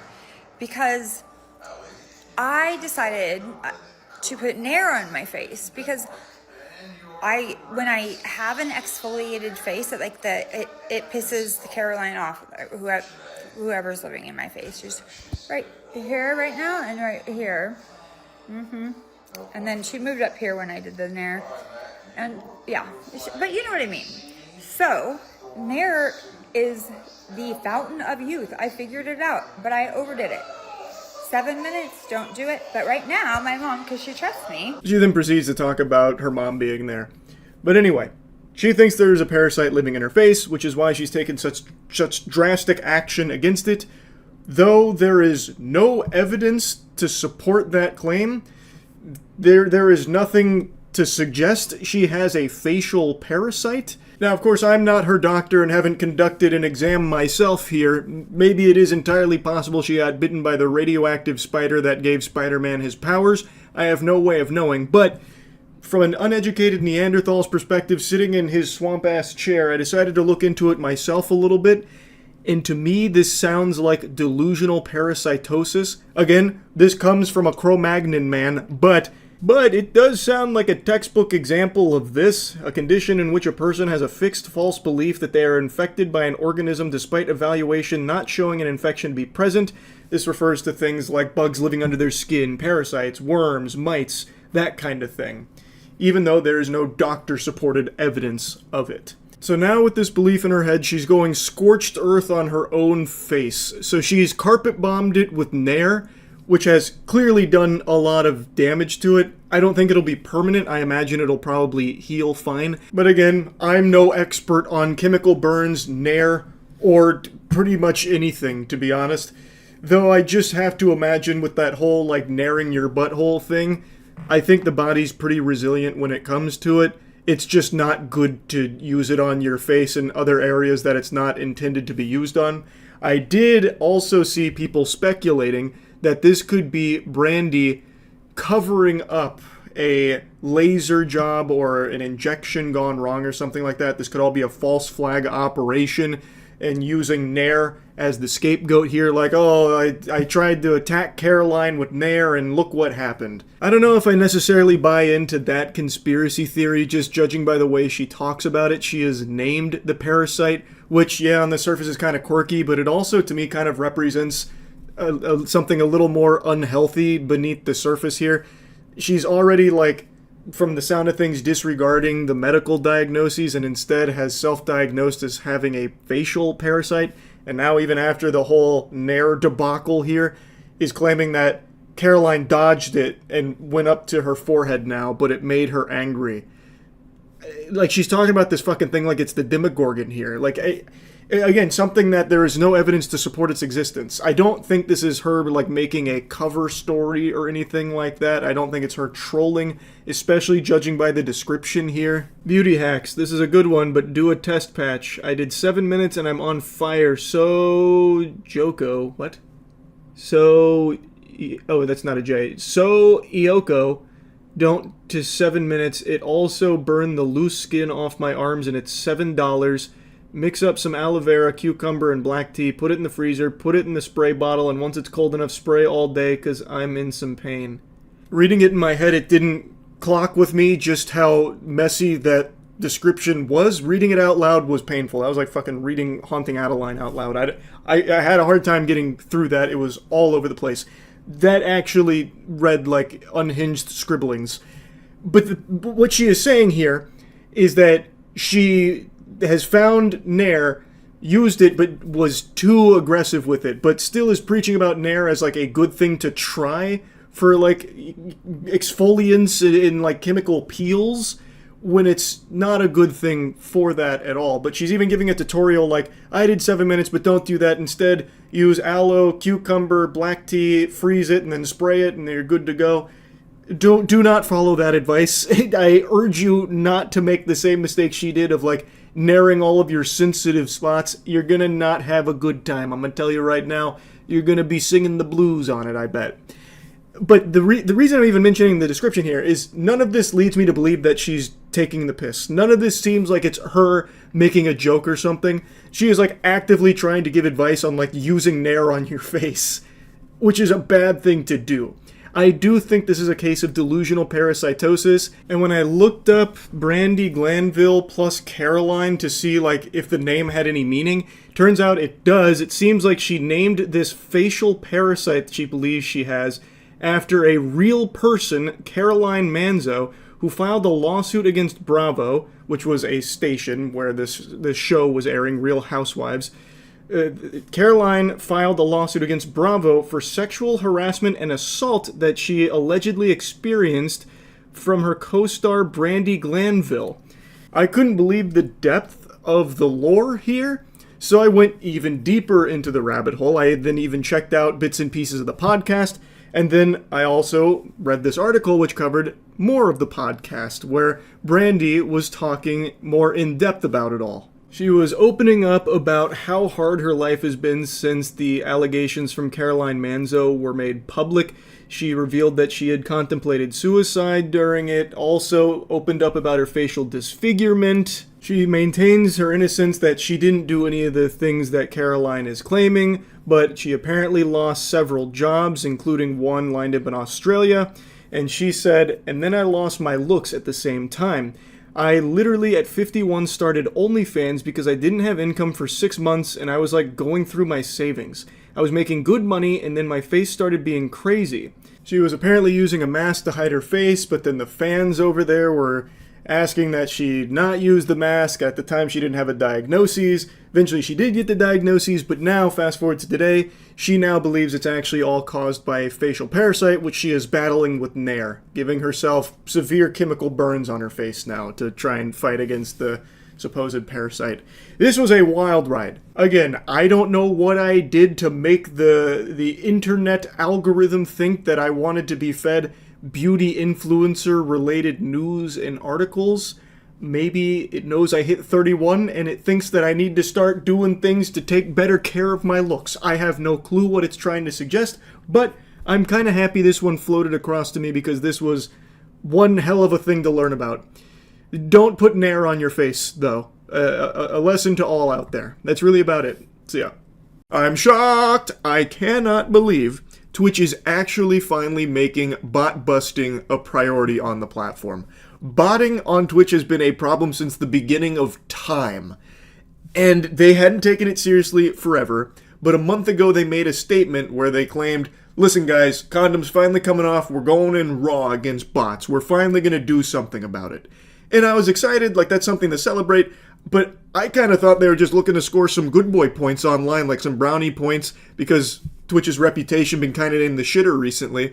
I thought this was just something that they were just doing for lip service. I wasn't entirely convinced they were going to go that hard on it until today. Wow. They have actually done a really good job here, like in this first wave, of getting bots off of Twitch. Like bringing back down these artificially boosted numbers to what they actually are. There's a lot of examples to pull from. The data is all very new, mind you, but I think the best example is from a channel called Mira.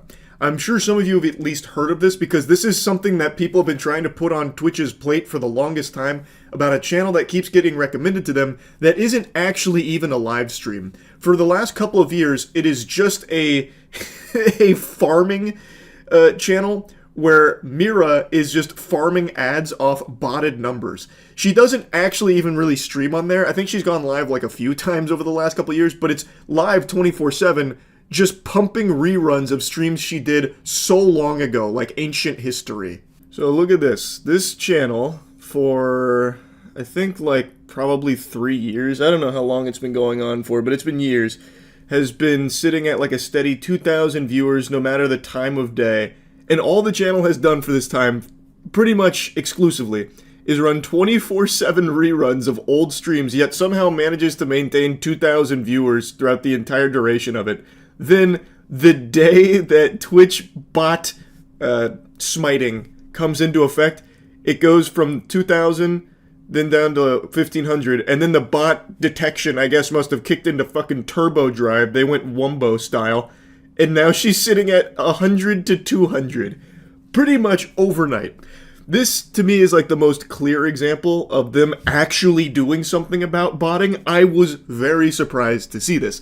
Her channel, which is live right now, by the way, because it's 24/7 reruns, this channel is constantly, or was constantly, recommended to anybody with a brand new account. Like, see how I'm not logged in or anything. I'm still on, like, light mode. This stream was recommended all the time, and somehow still had thousands of viewers on just reruns.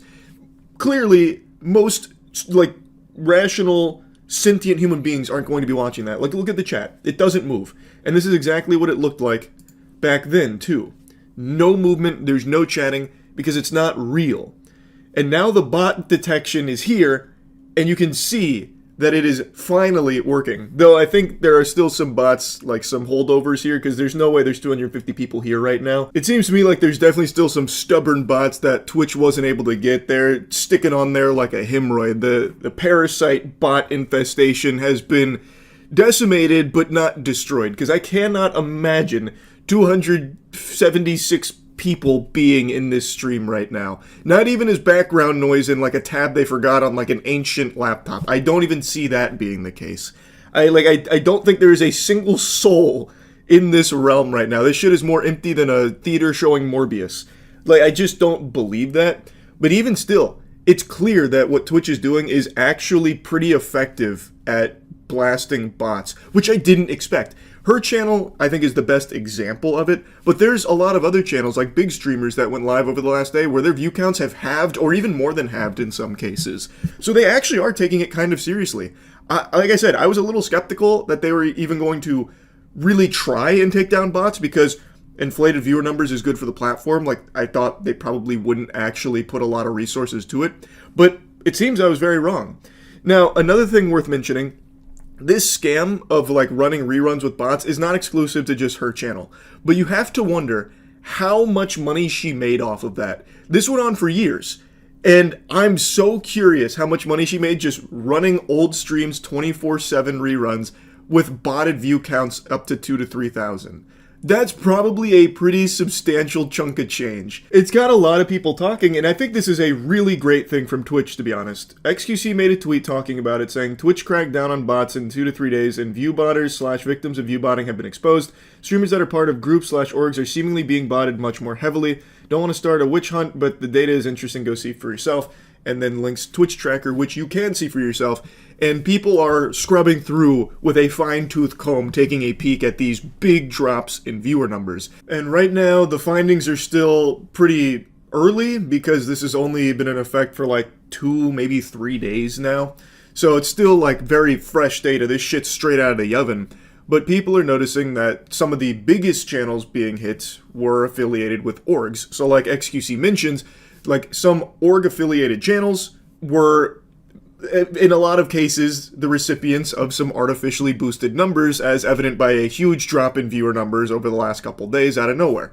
Namely, OTK seems to be the big one. People are seeing a huge drop across the board for most of the channels that have gone live over the last couple days that are with the group. Another channel people have been paying very close attention to is Asmongold's. He's one of the biggest streamers in the world, and he went live the last couple days since the bot fisting has come out from Twitch, and they noticed that his average viewers for both streams had been about 20,000 less than normal. About 20,000 people were banished to the Shadow Realm here, and Asmongold even commented on it, believing that his account was probably botted. He believes with 95% certainty his channel was botted. And he agrees that removing these bot numbers and this fake phony baloney viewership from the platform is good for everybody there.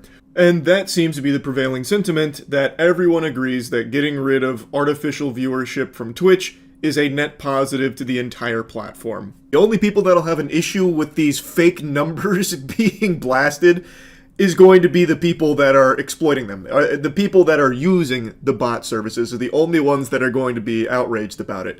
Now, I also imagine the cope from a lot of people that are going to get caught red-handed with bots is going to be, it wasn't me. I must have been the victim of a malicious bot villain, a supervillain twirling his evil cartoonish mustache.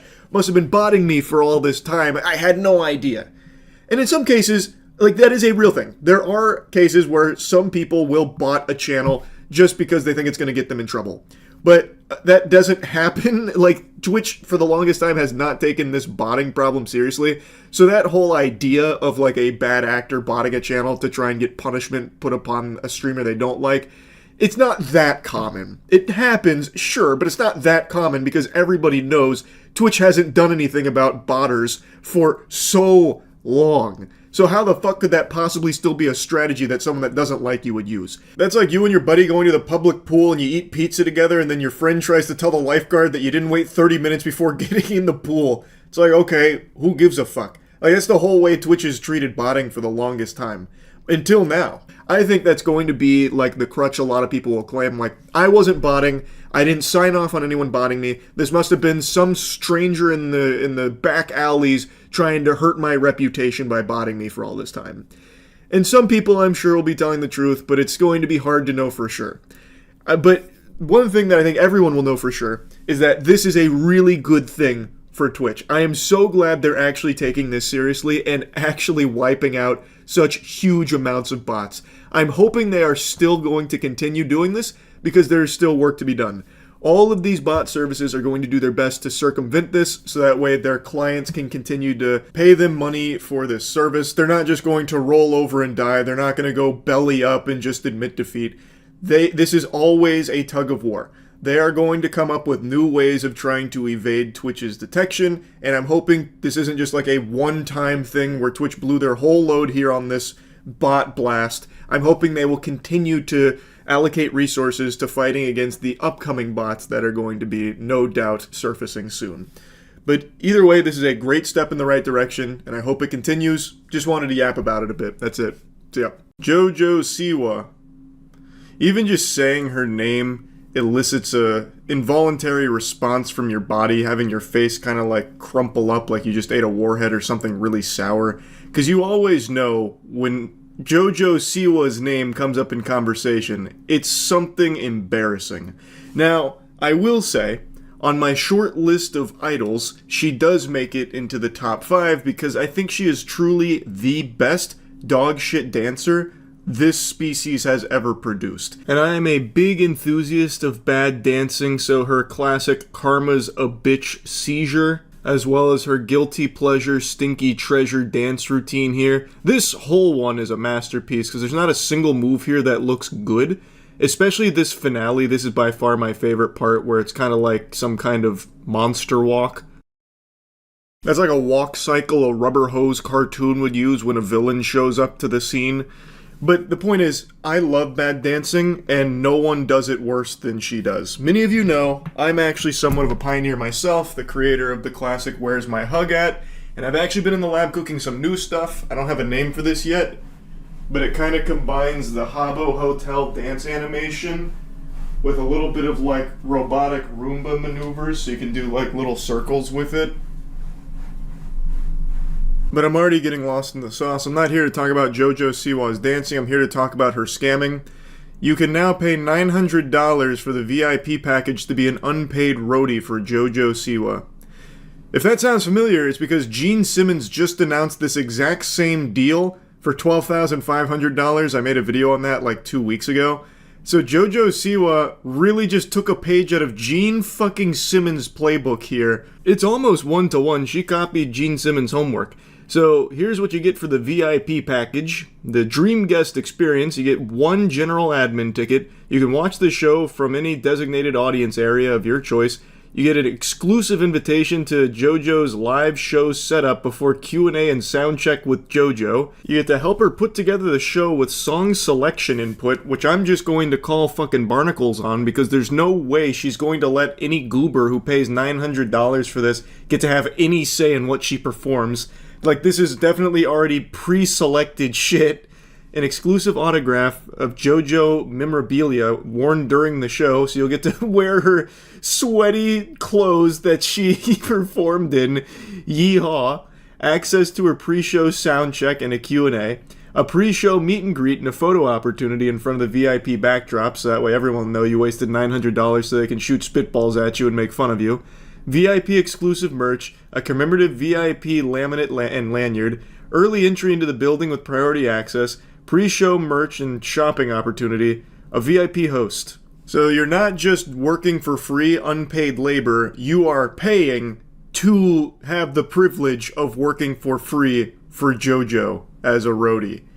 It's a beautiful scam, it really is, and I actually think there will be people that make this purchase. I just have a strong hunch that there actually will be some pitiful souls out there spending $900 to get fucking shit-stained breeches that JoJo wore during the show and setting up the show for her for free. But maybe I'm just being a Scrooge. Let's hear it from JoJo herself as she tries to sell us on this dream VIP package experience, because maybe there's more to it than meets the eye.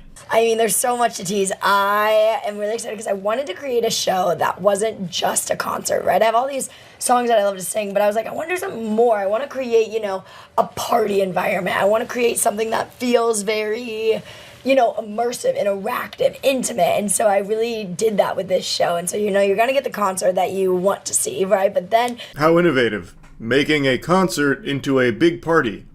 AKA... what concerts kind of already are in the first place. This is a bunch of mumbo-jumbo here. This is gobbledygook. Like, you're just describing a concert. I just went to a Deftones concert. That shit was a great big party. It was a lot of fun. I don't exactly know what she's going to do to make it more of a party. I guess maybe she'll toss a beach ball around that everyone can start hitting, and maybe she'll, plant kegs and beer pong tables and flip cup around there. I have no idea what she's doing to make it more of a party. I couldn't tell you, but I can tell you she so desperately wants to be unique, and it is so cringe how hard she tries to stand out with weird fashion choices, really off-the-wall stuff. She does it on purpose, leaning into it full well knowing people make fun of her for it, but it's just, to me, kind of sad how hard she wants to be viewed as really quirky and zany for the things that she wears when she performs and stuff. So in here, she's got the football pads on. I don't even really know what that is. It looks like the armor the Saiyans wore when Nappa and Vegeta came down and met Goku for the first time. But if it was set in the My Little Pony universe instead of Dragon Ball. There's going to be a DJ set run by me. There's going to be an interactive game with the audience where they have a chance to win a sick prize. It's going to be beyond sick. It's going to be dope. I have no doubt that prize is going to go ballistic. It'll be like a fucking half-eaten Subway sandwich that she had for lunch that she'll toss into the crowd if you complete her trivia game or whatever she's going to play with the audience. And I read that there is a chance for fans to get close and personal with you. There is. What can you tell us? There's one, and this is the most exclusive VIP, where you actually are going to get to come during while we're loading in the show, and you're going to get to kind of help us set it up and make sure things are right and test out, the drum with me or the DJ booth with me. You're going to kind of... You're describing a job, JoJo. This is labor. You're supposed to be paid for these things, not pay for the privilege of doing them for you for free. It's an interesting proposition. Gene Simmons really did just blow open a whole new door for insufferable assholes to exploit their fans here for these VIP packages. I don't know if this was common before Gene Simmons, but I'm pretty confident JoJo saw that from Gene and said, I want to do that. I feel like that's where this spawned from. That's just a hunch, though. Get that. Then we're doing another one where you just get an exclusive backstage tour. We're doing this fun thing where you get a little bit of show memorabilia. So there's different things that are used within the show that we will replace every night. And so we will give that to those top tier. We're calling them dream guests on my show. Dream guests on my podcast, but dream guests on my show. The title makes sense. These are dream guests. These are the most brainwashed drones you could find that will actually pay you tons of money to work for you for nothing in return. I guess, other than, of course, maybe some grease-stained clothes that were worn during the performance. That's enough, I guess. But, yeah, hearing her describe it, I'm still not sold on the value. Still don't think that's worth 900 clams to go work for free for the JoJo Siwa tour. Now, I got a little curious.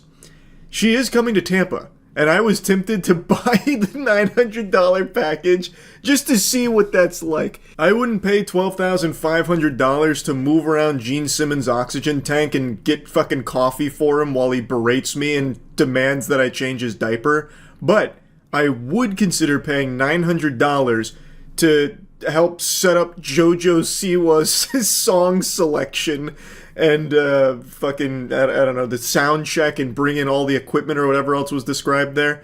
That would almost be worth it as a joke, But I don't think I'll actually do it. It just seems like the joke immediately loses its luster when I show up there and just get put to work. Like, I paid for this package. Now I'm working fucking 6 hours or 8 hours, however long it is to set this up. And then all I get to do is listen to music I don't like. She doesn't have a single song that I could even, like, wiggle my finger to. And I get cursed with some kind of special grade cursed item that she wore during the performance. Like, it just... The idea of it is silly, like paying to do that as a joke, but actually doing it, I would be so ashamed. But I just wanted to mention, I looked it up, she is coming to Tampa, and I thought about it for a second. So yeah, I think this is a terrible VIP package. I don't think it's a good idea, I'll be honest with you.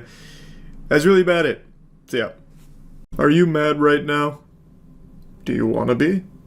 I saw a video today that was pretty infuriating.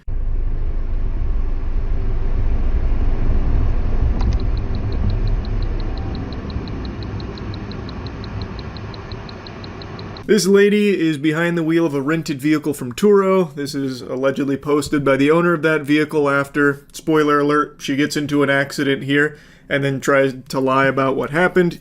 This was posted in response to that to show what actually happened, and if you've got some keen peepers on you, the astute observers may have noticed she's texting while driving. But to be honest, I don't even think that's accurate to say because she is doing more texting than driving, so she's like occasionally splicing in some driving between her texts.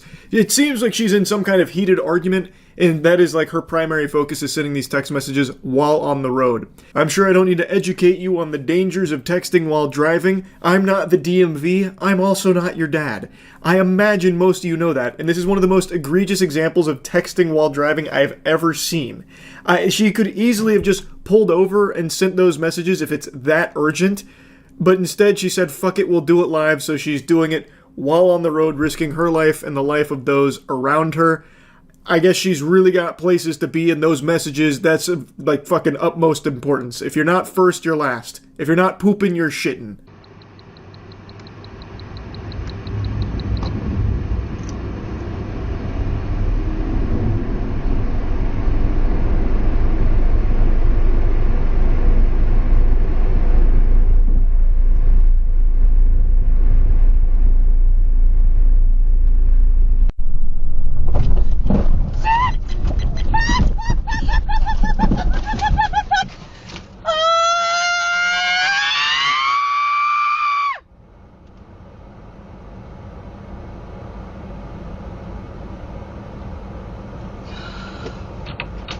Even while her car is veering off the road and blasting a mailbox, she is firmly grasping that phone. She is gripping the shit out of that. She still will not set it down in the act of crashing this vehicle. She treated that phone like it was the fucking Tesseract there. She was not parting with it. It's not until it is finally stopped that she sets the phone down and then puts her head in her hands and then immediately picks the phone back up after like 3 seconds. It's like she can't be separated from it. It's her fucking umbilical cord. It's unreal. It's actually a miracle she didn't just have a head-on collision here. I counted too. She looked up from her phone only 5 times in the amount of time that she spent on that single lane there. So she spent the vast majority of her time there behind the wheel looking at the phone, glued to it. In fact, she even double-fisted the phone at one point to get two-thumb action in there. No hands on the wheel, not looking up at the road. It is actually an act of God that she didn't kill herself or somebody else there. Just an unsuspecting, innocent car that she could have easily veered to the left instead of the right and just hit with a head-on collision, which would have potentially been fatal. Also, her squeals that she lets out, oh man, that is ear-piercing. And then she has like that full-blown like angry middle-aged mom scream after it like comes to a stop when it's entirely her fault. Apparently, again, the story is she's like a nurse practitioner and lied to the Tuah owner here of this vehicle about what happened and why the car got crashed. I haven't seen too many details on all of that, but it's entirely her fault. You can see here in the footage, she is texting the vast majority of the time that she spends on the road. And I imagine this isn't an isolated incident. This is probably how she goes about her daily commutes. You can tell people till the cows come home how dangerous and bad it is to text and drive, but then you're still going to have people like this doing it. And it's actually, to me, it seems like becoming more common. Like, I know there was, like, even a trend a little while ago for streamers to do, like, car streams, and in some of them, they were just texting and reading the chat while driving. Like, while being filmed doing it. So it seems like people don't really grasp how important it is to not drive distracted. But anyway, this is probably the most egregious example of it that I've seen. This is unhinged. It's like she totally forgot she was operating a motor vehicle. She was so engrossed in her phone. That took priority over everyone's lives around her and her own life. Now, I don't know what the outcome of all of this was. There's not a ton of information I can find on it, other than, like, she's apparently a nurse practitioner and apparently lied about how the car got crashed. But the owner of the vehicle had the interior-facing dash cam as well as the other dash cam. People were debating if that's even legal to have, like, a rented car with an interior-facing dash cam. I looked it up. It is, but you just need to disclose to the renter that it's there, which I imagine is part of, like, the signed contract between them or something. I've never used Turo. I'm not super familiar with it, but it seems like the owner is well within the right to do that, and I could definitely see why people that are renting their car out might want that as, like, a bit of a security measure here, as this case beautifully illustrates, where your car gets wrecked, and then all of a sudden the person that was driving it starts farting out a fairy tale about how it's not their fault, and then you've got no evidence that it was their fault, so now you're stuck with your dick in your hand, and you're going to have to pay for that most likely. So I can see why you would want that there, and in this case it probably saved them a huge headache, because they can instantly point to this as her fault, because it is her fault. Entirely her fault. Anyway though, enough blabbering about it from me today. A little PSA for you. Don't text and drive. That's really about it. So yeah. I still remember being a toddler, so easily startled, my parents playing peekaboo and I freak out. But then all of that changed when I watched the first Pokemon movie and Ash Ketchum turned to stone. I knew in that moment that I had to be better. I had to expect the unexpected. And since that day, I've never been surprised. Until today, that is. Casey Anthony announced that she's going to become an influencer. Yeah, the Casey Anthony. You know, the one that murdered her daughter? Yeah, she has come out of the shadows to become an influencer, and she made a big video about it. And I hate it. I absolutely hate it. I'm not here just to regurgitate what I feel most of you know about the Casey Anthony case. If you don't know what I'm talking about, I highly recommend watching some videos or researching it, because it is one of the most deplorable miscarriages of justice since the OJ trial. It is still infuriating. We're sweat to death. Okay. Today is Saturday, March 1st, 2025.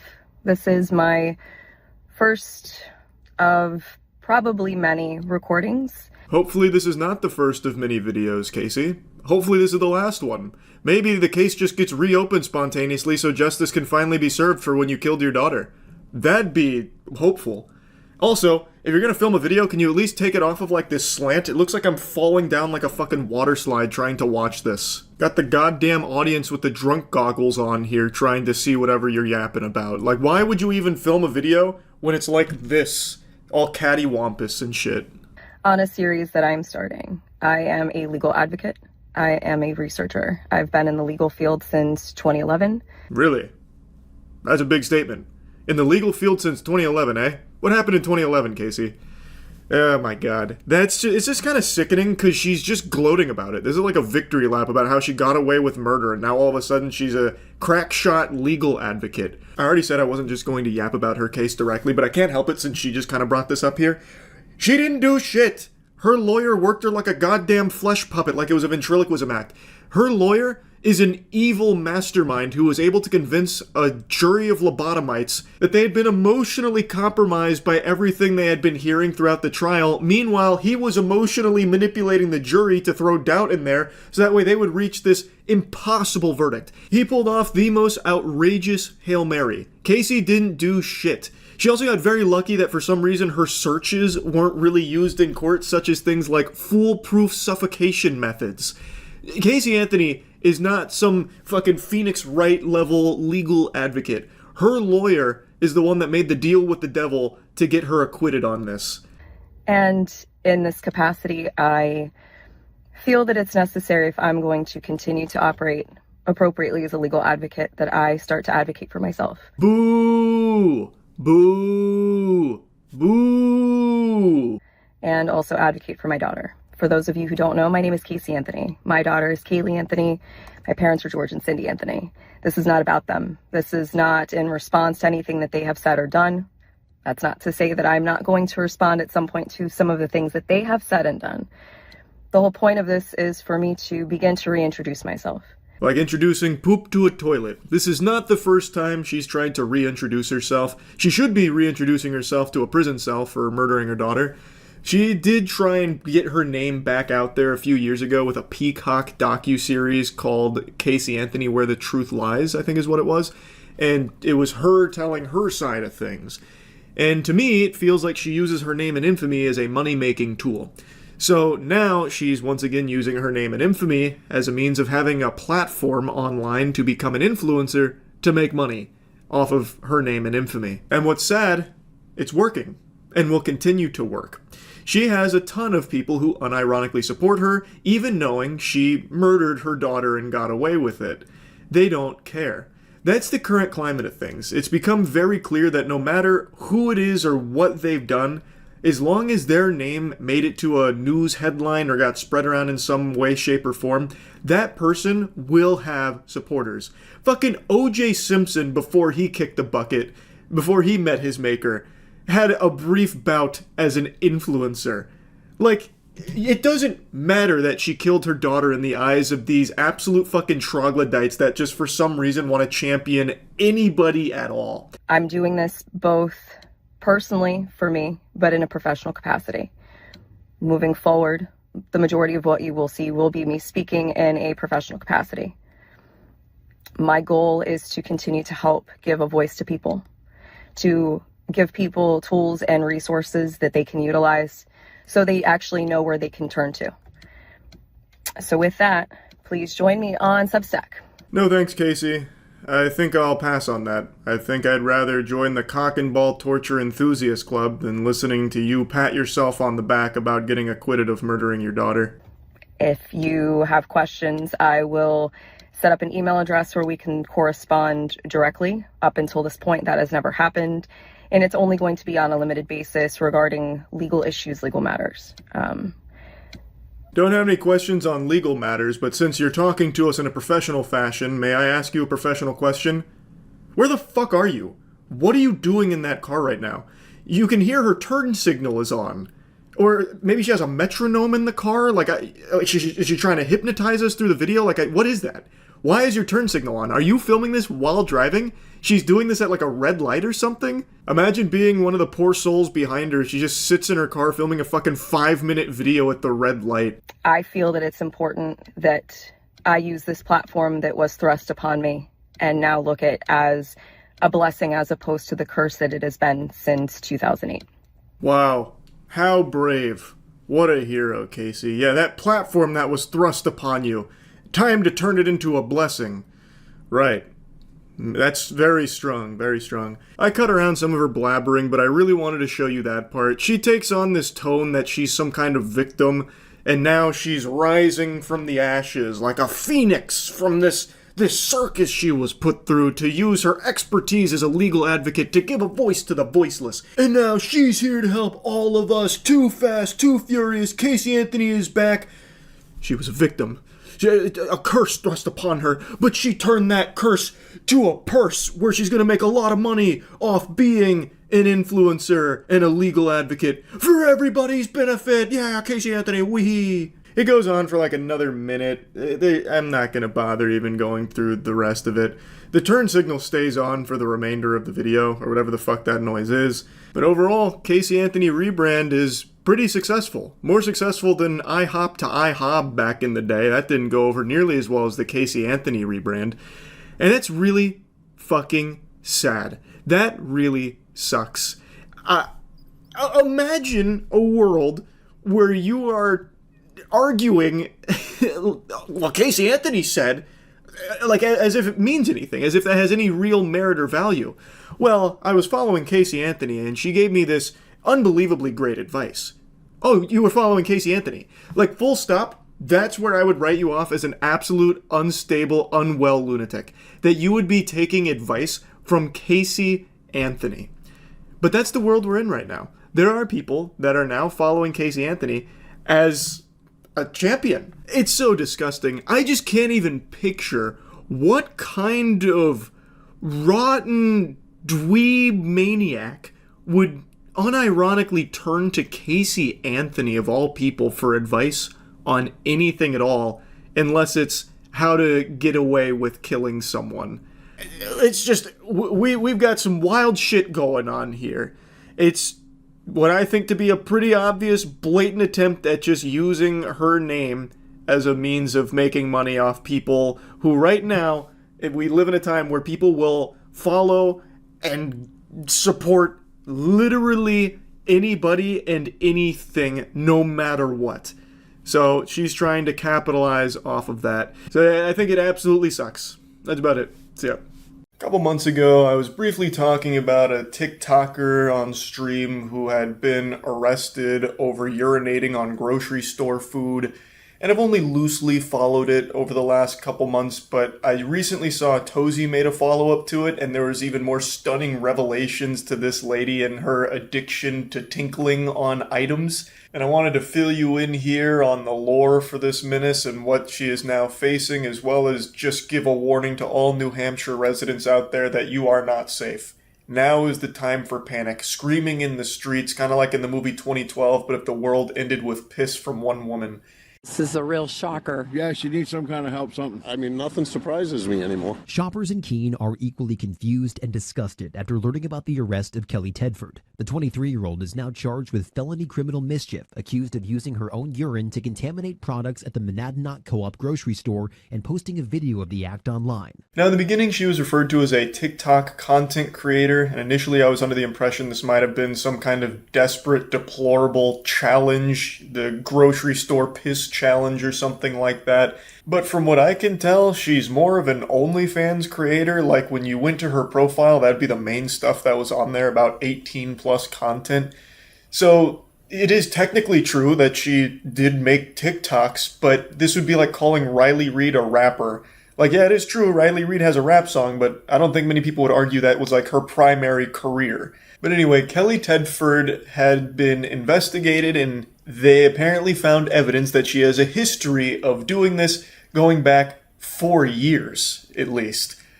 That's a lot of possible piss contamination there. If you're a New Hampshire citizen, time to start scrubbing that mouth out with soap. Like, there is a good chance that some of the items you've eaten over the last 4 years may have had her little brand of flavor added to them, a little garnish on top, courtesy of her fucking urethra. Haunting stuff. Now, initially she was facing charges of criminal mischief for those videos and what they found through their investigation. I was surprised that it wasn't, like, more serious charges for it. Like, I thought it might go all the way up to fucking bioterrorism. But she was facing criminal mischief charges, and now she's facing even more charges, additional dessert here, because it turns out not only does she love tinkling on food, she just loves to piss on everything. She is constantly marking territory. She is like the grossest woman out there. They've discovered that she was apparently peeing all over her hotel room at one point. And I mean all over. There was nothing spared, not even the Bible. Apparently back in January, she filmed another video for her Kinky Kelly OnlyFans account. That's her supervillain alias on there, where she was in a hotel room peeing on an air conditioning unit, comforter, curtains, Bible, and also took a shit on the floor, picked up the poop, and then put it in the tank of the toilet, literally dropping an upper decker into this toilet manual, like old-fashioned style, analog. She didn't just like take a shit into the top turnbuckle of the toilet. She literally picked it up with her bare paws to put it in there and hide it. Sleep in fear, New Hampshire. Kinky Kelly might just swoop in the middle of the night like a burglar and waterboard you with urine. It is like you can't eat, you can't sleep without the fear of her having been there and contaminated with piss for her OnlyFans. But I think, food for thought, I feel like she might do it just for the love of the sport. Like, I don't even think she was making a killing on OnlyFans doing this fetish content. I bet she just has an addiction to pissing on things. So who's to say that every hotel room in New Hampshire hasn't faced her wrath at one point or another? We just haven't discovered it yet. She's a fucking disgusting menace. Who knows how far she would have pushed this if she wasn't taken in? Like, maybe she was cooking up some kind of nefarious Batman Begins level plot where she was going to aerosolize her urine and spread it throughout New Hampshire to have people hallucinating and vomiting from it from the fumes. There's no telling. But now that they found even more evidence of her doing this in even more places on more things, she's facing even more serious charges, so she might spend some meaningful time behind bars. Which I think that's par for the course. I feel like that's appropriate here. Like, she was contaminating food items in places where people sleep. Like, that's bad. It shouldn't be a light sentence for her.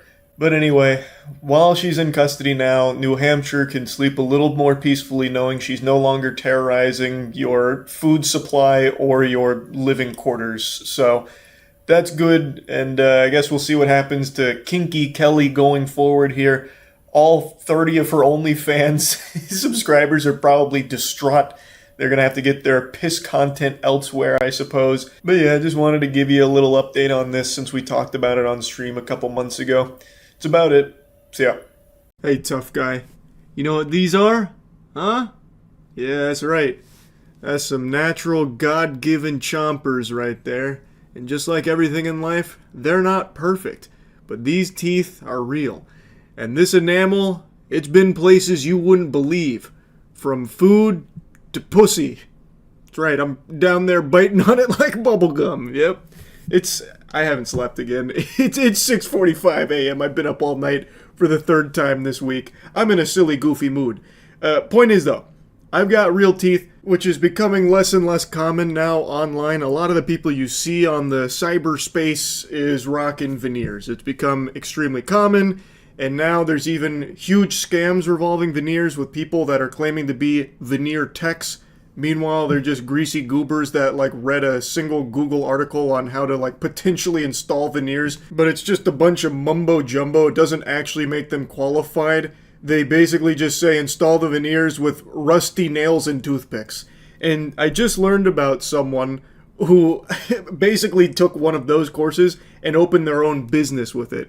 I learned about her from Atozi, who just covered her. Her name's Emily Martinez, and she's actually in my neck of the woods down here, baby. We are getting some absolute lunatics recently in the headlines down here in the old swamp. Emily Martinez is facing some serious years in the slammer for practicing dentistry without a license. She had been running a business where she would give people veneers extremely cheap because she would just crazy glue a set of veneers to people's mouths, which inevitably led to people getting infections and needing emergency care. Came here to Tap In Beauty Bar to get a smile makeover, but they left with pain and injuries. Police say that Emily Martinez used crazy glue to put veneers on her victim's teeth. She's not smiling in her mugshot, but giving clients a bright white smile with veneers is what Emily Martinez advertised on social media. Video after video shows her claiming to transform teeth from drab to fab, except she is not licensed to put in veneers. She has no schooling to do veneers. And in the state of Florida, obviously, you have to be licensed to do any kind of work like that. An interesting scheme, and surprisingly, she's not alone. She is, to my knowledge, the only one that's been like busted for this, of installing veneers using crazy glue. But as I briefly touched on, there is this new practice of veneer techs that are popping up, which are just people that Googled how to install veneer and read the WikiHow guide that popped up first. Like, they're not actually experts, but they're getting business because veneers are expensive, like real ones are expensive, and people like Emily Martinez are charging a fraction of the cost. So people are like, oh, I'll save money and get some real nice teeth, and then they go get their shit fucked. Something her victims didn't know. 2 separate customers reported Martinez to Pinellas Park Police this summer after they had complications, and Martinez refused to fix the work or refund them. They were told by an actual dentist that the veneers that were placed in the victim's mouth appear to have done with crazy glue. On average, a single veneer at a dentist office can cost between $900 to $1,500 per tooth. One victim paid Martinez $2,500 for the entire mouth. And no doubt that mouth is going to need more than $2,500 to fix everything that went wrong after that visit. You can't just let crazy glue go in there and rot your entire oral hygiene to smithereens. So some people got infections, others needed emergency care, all because they wanted to pinch a few pennies on getting these veneers to chase this ever-increasing beauty standard from shit that they see online and then get hypnotized into thinking that they need to do it. Veneers have become very popular. A lot of celebrities you see have veneers. A lot of influencers online you see have veneers. So now this market is booming and people following this trend, which has led to people like Emily Martinez exploiting it and trying to squeeze some doubloons from some gullible people. I struggle to imagine the people that will see an Instagram post, a complete stranger claiming to be a veneer tech and just rationalizing it in their head that it's a good idea to make that purchase. They must know what they're doing. All because they saw an Instagram post. It's crazy. And I know it's not anything groundbreaking or new. This happens in every industry. You could probably go on Facebook Marketplace right now and find Big Bubba's Tires offering BBLs in the back rooms. Like, you can find all of these, like, back alley surgeons to do these procedures for cheap. And it's always going to be horrible. It's always going to be the most atrocious work possible that is going to really damage you in the long term. Maybe not even in the long term. Maybe immediately it will hurt you. There are people that have died from botched BBLs. Like, I'm getting sidetracked. As far as we know, no one has died from these veneer installments. But people have got infections and needed serious care to fix it, spending significantly more money on the maintenance and fixing of their teeth than what they saved by going to Emily Martinez for a cheaper set of veneers. It's not the first time she's been accused of this crime. We learned in March Martinez was arrested on charges of unlicensed dentist work in Hillsborough County. She was released and performed the work on Pinellas victims in June and July. And it may have been more than veneers. We also got information that possibly pulling of teeth. We did also get information that maybe even like children's veneers. So this is still an active investigation. From the sound of things, people that paid a visit for those veneers viewed her as a dentist. So they started, I guess, requesting like tooth extractions and shit. Or maybe she was just offering that for funsy. Like, hey, this tooth looks a little rotted. Do you want me to just yank it? I'll only charge you like $1,000. They're like, oh, great, what a deal. I wonder how that extraction went, by the way. She probably just got a pair of needle nose pliers and just yanked that bitch right out. Or maybe just took like a hammer and chisel and just fucking whacked on it or something. Like, I bet it was the sloppiest, most painful process ever for a tooth extraction. I imagine finding your dentist through a veneer tech post on Instagram. It blows my mind how anyone would let themselves do that. And according to the report here, she was also allegedly doing veneers for children as well. What the fuck? The American Dental Association issued a warning last year about unlicensed people claiming to be so-called veneer techs on social media. The ADA says any dental procedure that may alter the physical structure of an individual's teeth, gums, or jaws without the supervision of a dentist has the potential to cause irreversible harm. A statement like that is so painfully obvious that it's sad that it actually needs to be explained to people. Like, people should be able to have the bare minimum intelligence to recognize that going to a random Instagram account that's charging you like a crazy deal on veneers is probably going to lead to some subpar work, or at the very least, this person is a shady individual and probably not like a general accredited dentist. Like, I don't know how people don't see that by doing something like this, you are setting yourself up for failure. It's also just such a nice cherry on top of this cake here. She was refusing refunds. So those customers that had the complications approached her directly, and she just said, absolutely not. I'm putting the kibosh on that line of questioning right now. No refunds. This is a non-negotiable. Police say Martinez's victims needed emergency dental care after what she did to their teeth. They actually have had to pay thousands of dollars to get their teeth fixed.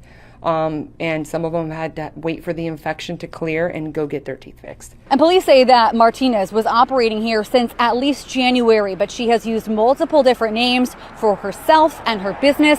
They encourage anyone who may have used her services to reach out to police. This lady was unhinged with this business here. I am very curious how many people paid for her services, because we know at least 2 of them had some pretty big complications that required like serious tending to, according to the stories. I even read a report that apparently where she claimed to be a dental assistant for 4 years and had proper tools and training, and she learned how to do this procedure after taking an online course on how to fix her 11-year-old daughter's smile after her teeth were knocked out. So basically, she did a Google search on installing veneers and then launched a whole business which basically amounted to just crazy gluing that shit to people's mouths. A mind-boggling strategy. Also, that's apparently not that uncommon when it comes to veneer techs. According to some of the reports, veneer techs take like a 2-day course on how to do it.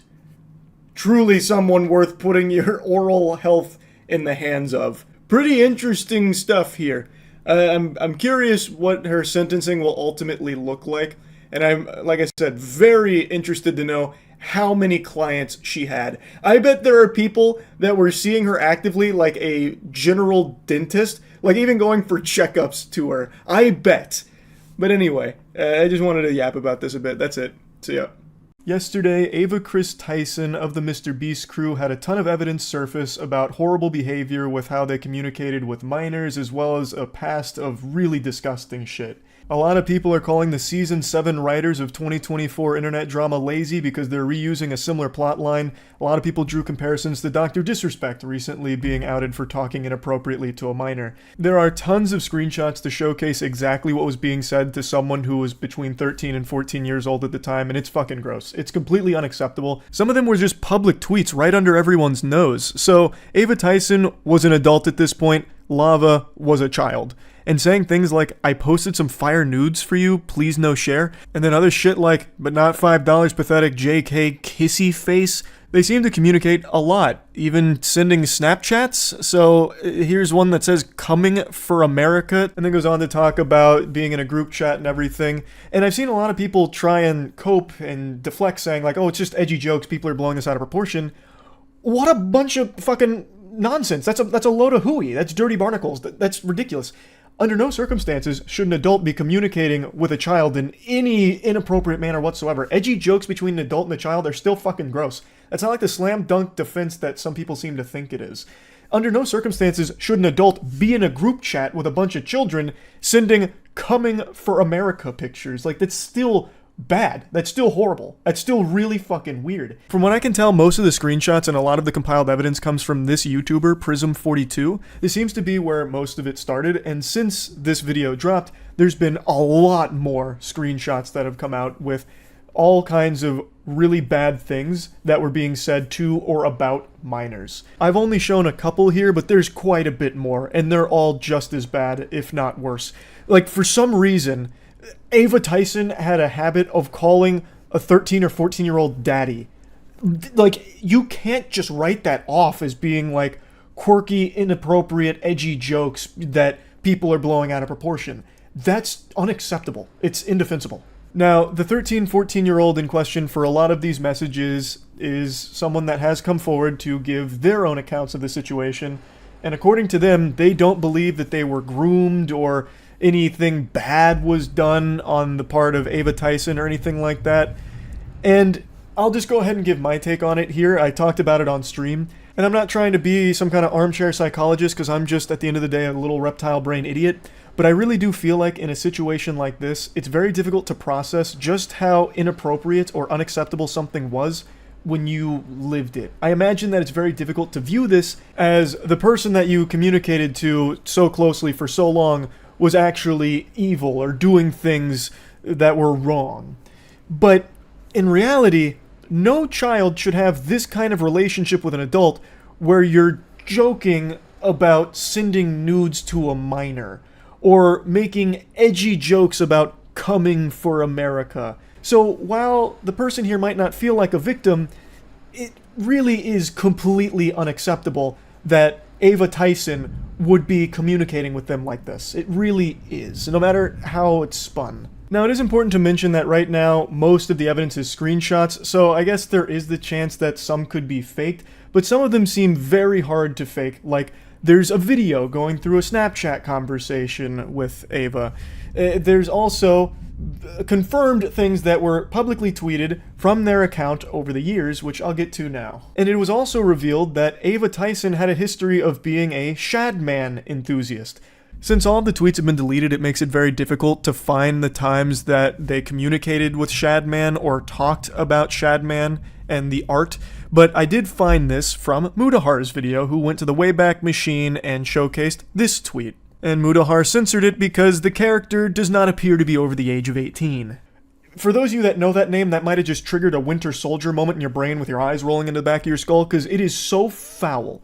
Shadman was an artist who drew child porn. Now, when you hear that, a lot of people think that you're talking about lolly or lolly hentai type shit, which is characters that look like little girls but are actually 5,000-year-old vampires. Like, that's the meme. Fucking sipping from their Mountain Dew going, uncultured swine. You see, it's not actually a real child. This is a victimless crime. This may look like a 4-year-old girl, but you don't understand the lore. She's actually coming from a sophisticated line of goblin ogres, and she is over 400 years old. So it's completely legal, and you're weird for thinking that it's weird. But with Shadman, he wasn't drawing lolly. He was drawing real children sexually. So one of the most infamous cases was when he drew Keemstar's 8-year-old daughter in a pornographic setting. That actual fucking lunatic drew porn of an 8-year-old girl. That's not hearsay or anything. That is something that actually happened.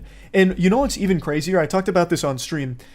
A lot of people supported him publicly. Like, a lot of people defended that. Back when Shadman dropped that revolting dog shit, there was a lot of people that were pumping their fists saying, "Go Shadman! It's Keemstar, who cares? Doesn't matter, he deserves it anyway. Shadman, do you take requests? Can you do this person's underage daughter next?" He received applause for drawing child porn. Let that shit marinate for a moment. So anyway, Ava Tyson has publicly tweeted about lolly, and in particular, there are tweets of Ava Tyson talking either to or about Shadman. A lot of the tweets are gone now because the Twitter account has been nuked, but there are archives of a lot of them. And one thing that still persists, and one thing that a lot of people have been showing, is that Ava Tyson may have actually commissioned a piece from Shadman, or at the very least, purchased a piece from Shadman. There's a clip from a Mr. Beast video where there is Shadman art hanging on the wall, belonging to Ava Tyson. I censored the close-up of the art for obvious reasons, but this is something that is irrefutable. The only question about Ava Tyson and Shadman's connection is whether or not a piece was commissioned or purchased. But at the very least, a piece was owned by Ava Tyson. And I don't think there's any wiggle room to just explain this away as some kind of innocent whoops-a-daisy moment of being ignorant of what the art was. With Ava Tyson having publicly talked about content and art like that, and then also owning a Shadman piece, I don't think it's some kind of coincidence. Like, I don't think it was an accident and they didn't know Shadman drew child porn. I really don't. And then yet another disturbing video surfaced where they had actually made a video a long time ago that linked to revenge porn of Jeanette McCurdy. The story is she sent pictures to her boyfriend, her now ex-boyfriend, and he leaked them out. And the link's in the description if you want to see them. I mean, I'm not endorsing people to go look at somebody else's private business, but I know that people might want to see them, so it's there if you want it. That's crazy. That's astonishing. Sharing revenge porn publicly and trying to spin it like, well, some people might want to see this, so for you degenerates, I've posted the link in the description. If you want to check that out. But you'd be weird to do that, and I'm not endorsing it. That's unhinged. Completely unhinged. So all of this started to hit the mainstream more and more people started sharing screenshots as well as other chat logs, all kinds of things with a history of communicating inappropriately with or about minors. And in response, a couple hours ago, Ava Tyson did make a statement, and this is what was said. I would like to apologize for any of my past behavior or comments if it hurt or offended anyone. It was not my intent. Seeing recent events, we've mutually decided it's best I permanently step away from all things Mr. Beast and social media to focus on my family and mental health. That is kind of a textbook non-apology. It doesn't address anything. It doesn't talk about anything. It's just like this blanket boilerplate statement about stepping away. There's no denial of anything, no claims that some of the information is false, made up, fabricated, a lie, a fib, a bunch of malarkey, nothing at all. You would really think that if any of the information was wrong or faked, that would be one of the first things that Ava Tyson would want to set the record straight on. But that didn't happen. Even if it was something like needing more time, I really feel like that would have been expressed in the statement, saying, need more time to talk about all of these things that are incorrect. But again, that's not there. So they're assumed to be all correct at this point, and they're indefensible, the things that have come out here. As I was rendering this video, Ava Tyson dropped more tweets claiming that no one was ever groomed, and then states that the victim vocally supported that that's false. I again, already told you my feelings on that. I really don't think a child who has this kind of relationship with an adult would ever really recognize just how inappropriate it was because it became so normalized to them, which it never should be. It's a horrible thing, and there really is no excusing it in my eyes.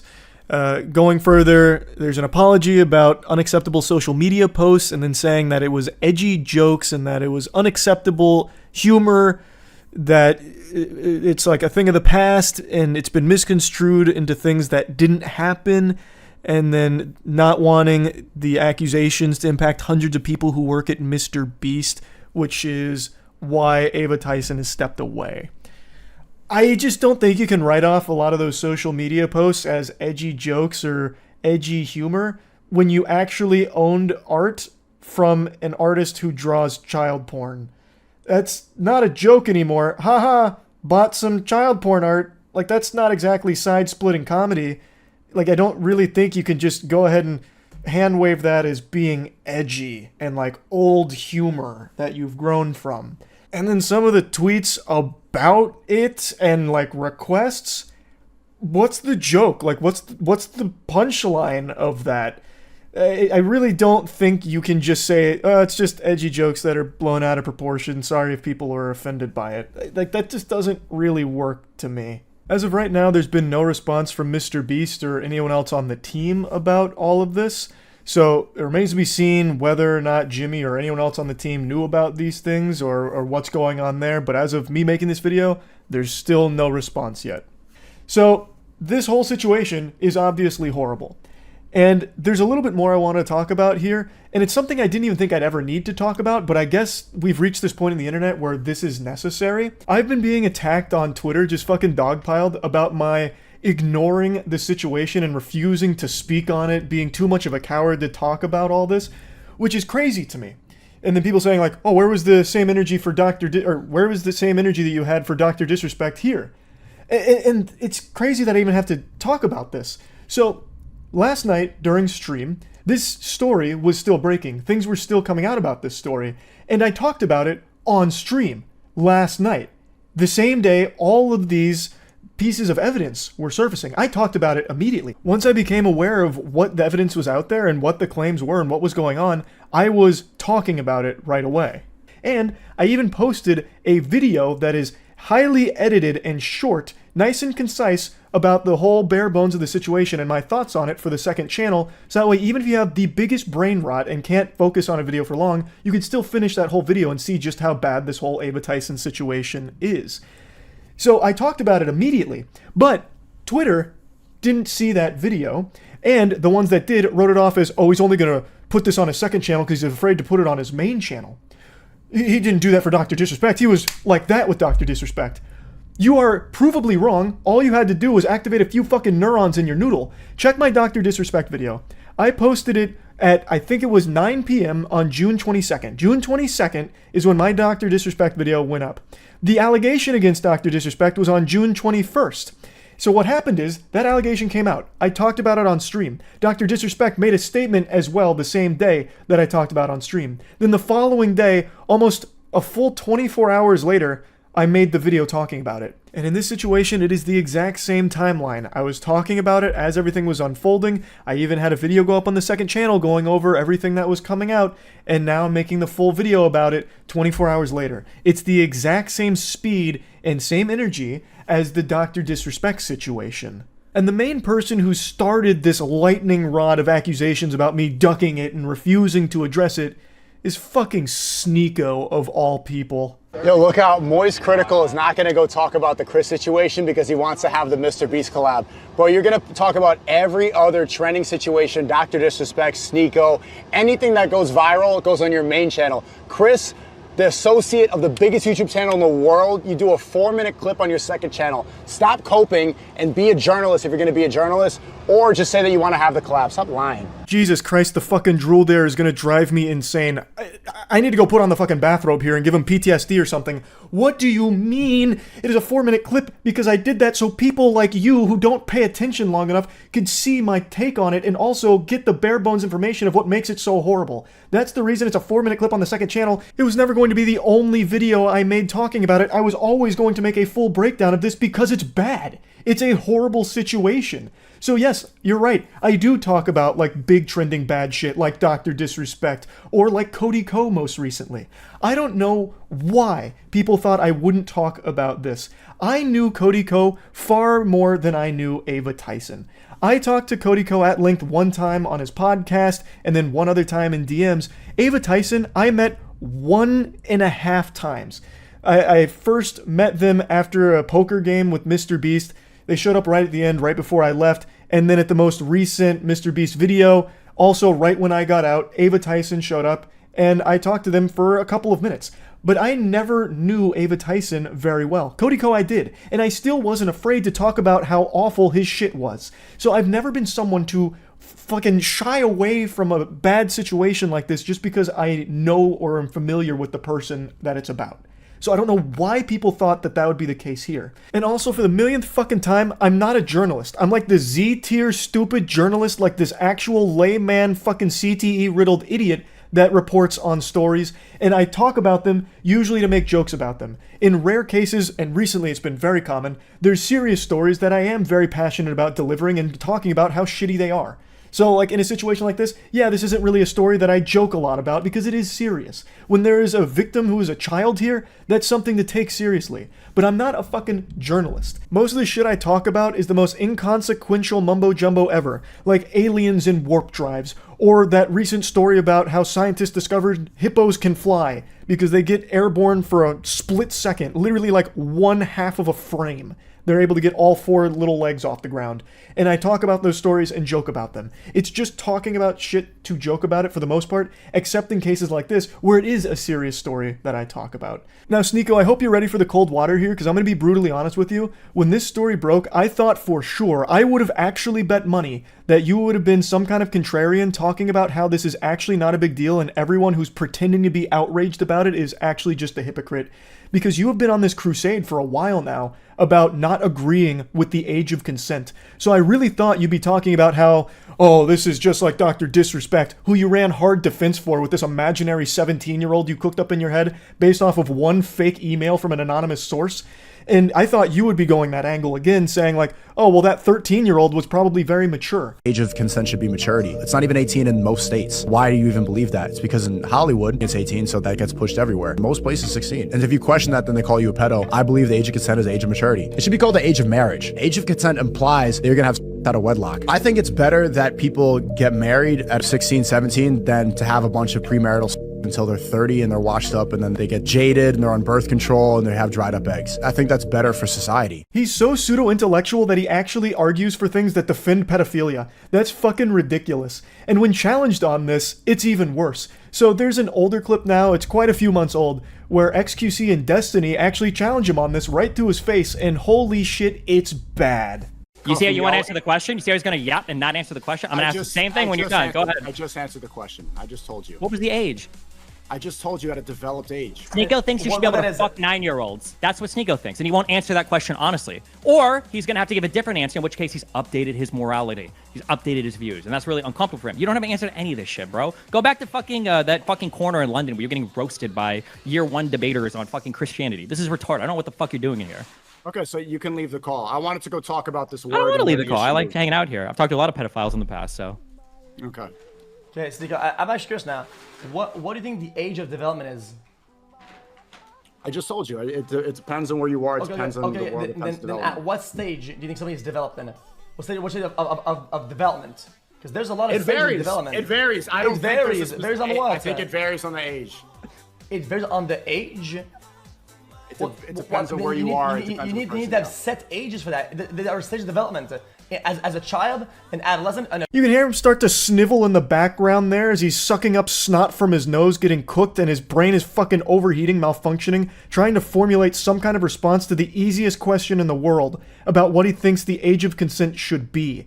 He keeps talking about the age of development and then can't even put a number on it. So everyone, please feel free to ask Sneeko what he thinks the age of consent should be if you want to see a human being fucking glitch out and malfunction like an Oblivion NPC. Can't answer the most basic question in the world. That is concerning. You realize how deranged that makes you look, Sneeko? That makes you look like an actual danger to society, that you don't agree with the age of consent and try and argue around it. That's what every pedophile ever that Chris Hansen talked to would do. Like, you're a fucking weirdo. So for you of all people, this fucking putrid vermin, this absolute slimy worm, to have the gall to say that I only care about the Mr. Beast collab, thus this whole story is just relegated to, you'd never use that word's too big for you. This whole story is just put on his second channel where no one's gonna see it because it's safer that way so he can keep the Mr. Beast collab alive. He's afraid, he's a coward for it. He has no problem abandoning his morals and defending blatant pedophilia, brushing it under the rug as long as it means it keeps the Mr. Beast collab alive. For you to make insinuations like that, and even claims like that, is fucking unhinged, considering you make actual pedophile defense arguments constantly, and you have publicly put on the clown makeup and worn white knight armor complete with the shield to defend Dr. Disrespect when he himself publicly admitted to messaging a minor inappropriately. It's fucking insanity. It makes me want to spit that I even have to talk about this, but it became such a huge, fiery issue on Twitter about me specifically that I felt the need to have to include this in this video, which should have been entirely focused on everything Ava Tyson has done and why it is so shitty. But now I've had to dedicate a sizable chunk to talking about these claims against me, about how I'm not going to talk about it and was not going to talk about it until pressure from Twitter forced me to, even though I had talked about it as it was developing and even mentioned on stream I was going to make a video on it. So to bring it all back to what should actually be the focus, the Ava Tyson situation and how horrible it is, I believe that it is an unforgivable thing that has been done. Talking to minors inappropriately is horrible. And having this kind of continued relationship with a minor where you're sharing edgy and inappropriate jokes back and forth and being in group chats and voice chats with children and saying gross things around them is so weird that it is not okay under any situation. It's disgusting behavior. And publicly supporting an artist who draws child porn and even owning art from that artist and talking about art like that and the revenge porn, all of it is very fucking bad. It's horrible. I'm not pulling any punches here on my feelings around it. So yes, I wanted to talk about this, and that's really about it. See ya. Yeah, the Hawk Tuah girl launched a meme coin. That's just like a term they use, calling it a meme coin. It's really not. It's just always a scam coin. It's made for the sake of rugging her viewers within the first hour of its launch. And I feel like everyone in the world should have seen this coming, but somehow still they were able to make tens of thousands of dollars rugging idiots. My Hawk meme coin is live! And so, as you can see in the community note, 90% of the token supply has been sniped and being sold on the community. Buying this highly speculative Hawk coin could result in loss. Just giving people a fair warning, which wasn't heeded. So what ended up happening is what everyone knew would happen. It got rugged instantly, pretty much, within the first 2 hours. So then Haley Welch's PR team made this post talking about the Hawkonomics, saying the team hasn't sold one token. Baloney. I'll call horseradish on that. We tried to stop snipers as best we could. Also, huge dirty barnacles on that claim too. And then once again, a community note. The team and insiders have actually been selling their tokens since launch. Majority have never purchased anything and have only sold the token they were given. Haley is lying and will likely have to talk to a judge about this. Community note, just dropping a fucking pun on it. Cold turkey like that. Might as well. But yep. We live in a world where CoffeeZilla will now make a Hawk Tuah video. That's why this tab's open here. I'm just waiting for him to drop the, the Hawk Tuah video. I'm very excited for it. The idea behind goobers putting money into things like the Hawk Tuah coin is they know it's going to rug, but they really think that they'll be the ones to capitalize off the rug. They'll pull out at the perfect time. Completely oblivious to the fact that insiders are the ones that actually make the money. Not the idiots that buy in thinking that somehow they're smarter than the scammer. Like, you're not in on the scam, you are just another one of the pawns on the board. You are just another little dime into the piggy bank. You'll never beat the rug. Imagine getting rugged by Hawk Tuah girl in the year of our Lord 2024. Again, you absolutely fucking deserve it. This is a scam where the only victims are the ones that actually deserve it. This is a lesson that you needed to learn. And Haley Welch took you over her knee and disciplined you. And I know they're still not going to learn their lesson. They will once again just dump into the next fucking shitcoin from pump.fun. Why can't I find the graph again? Because it's like a beautiful rug graph. Like the most... Oh yeah, here. Someone even put it as a Christmas tree. It's just like the quintessential Solana rug graph. I know, man. People are actually begging to just be scammed over and over and over and over and over again. I guarantee if Jack Doherty went live on Twitter right now saying that he's doing another meme coin, people would buy in and he'd make another 20 grand off him. Easy. You see that the Rizzler got disrespected by Hawk Tuah girl? I know you're making like a meme off of the absurdity of like the names and the shit, like just the full culture around it. But you know what's crazy? Is if Hawk Tuah girl did disrespect the Rizzler, it's the worst thing she could do for her career. She can blatantly scam these idiots on her Twitter. They're not gonna care. They'll still tune in to talk Tuah for whatever reason.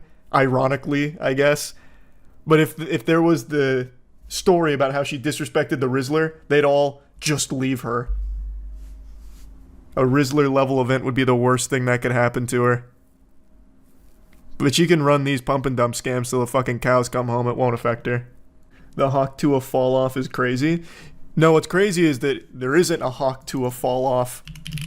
She just had Mark Cuban on her podcast. Yep.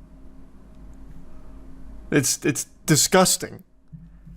Actual industry plant that is thriving in the biggest possible way, and now just full goatsy scamming her fans, actually dropping trouser, shitting on them, and it's not gonna matter. CoffeeZilla is live with a Hawk Tuah girl in a Twitter space. Oh, he's already on the case? Let's go. I had his channel up earlier, waiting for when he'd hop in. There's no rug pulled, and it's not done by us. Yes, snipers sniped it up to an insane market cap. No, it's and not dumped just it. snipers. That was not us. That was listen. You know that. Listen, no. I'm telling you the truth. And y'all made millions on fees from this little. Coffee, listen to him. It wasn't them. I'm sure that's not you getting those fees, right? Not a Who's scheme. making the money It's on not the a- fees? it's Who's not a making scheme. millions of dollars on fees from this rug pull? That's not a scheme. That's the Who's making project. So we fees? can keep this thing going for years. That's how do you think The Hawk Tuah coin for years. Who makes the money on the I fees? love that. Someone just made over $1 million on fees. Who made it? First of all, the fees were there with Meteora pools, and that goes to the creator, right? Which is who? Who does that who does that belong to? That belongs God. to the project, right? No. God owns it. This is a... Well, the project is over here. Haley Welch, right? And how much does Haley there's Welch own? This is Haley Welch's project. So she owns all of it. Coffeezilla. Did she just make $1 million on fees on a rug? Do you know how much it costs for lawyer fees to create a foundation in the Cayman Islands, to hire directors? You think this stuff pays for itself?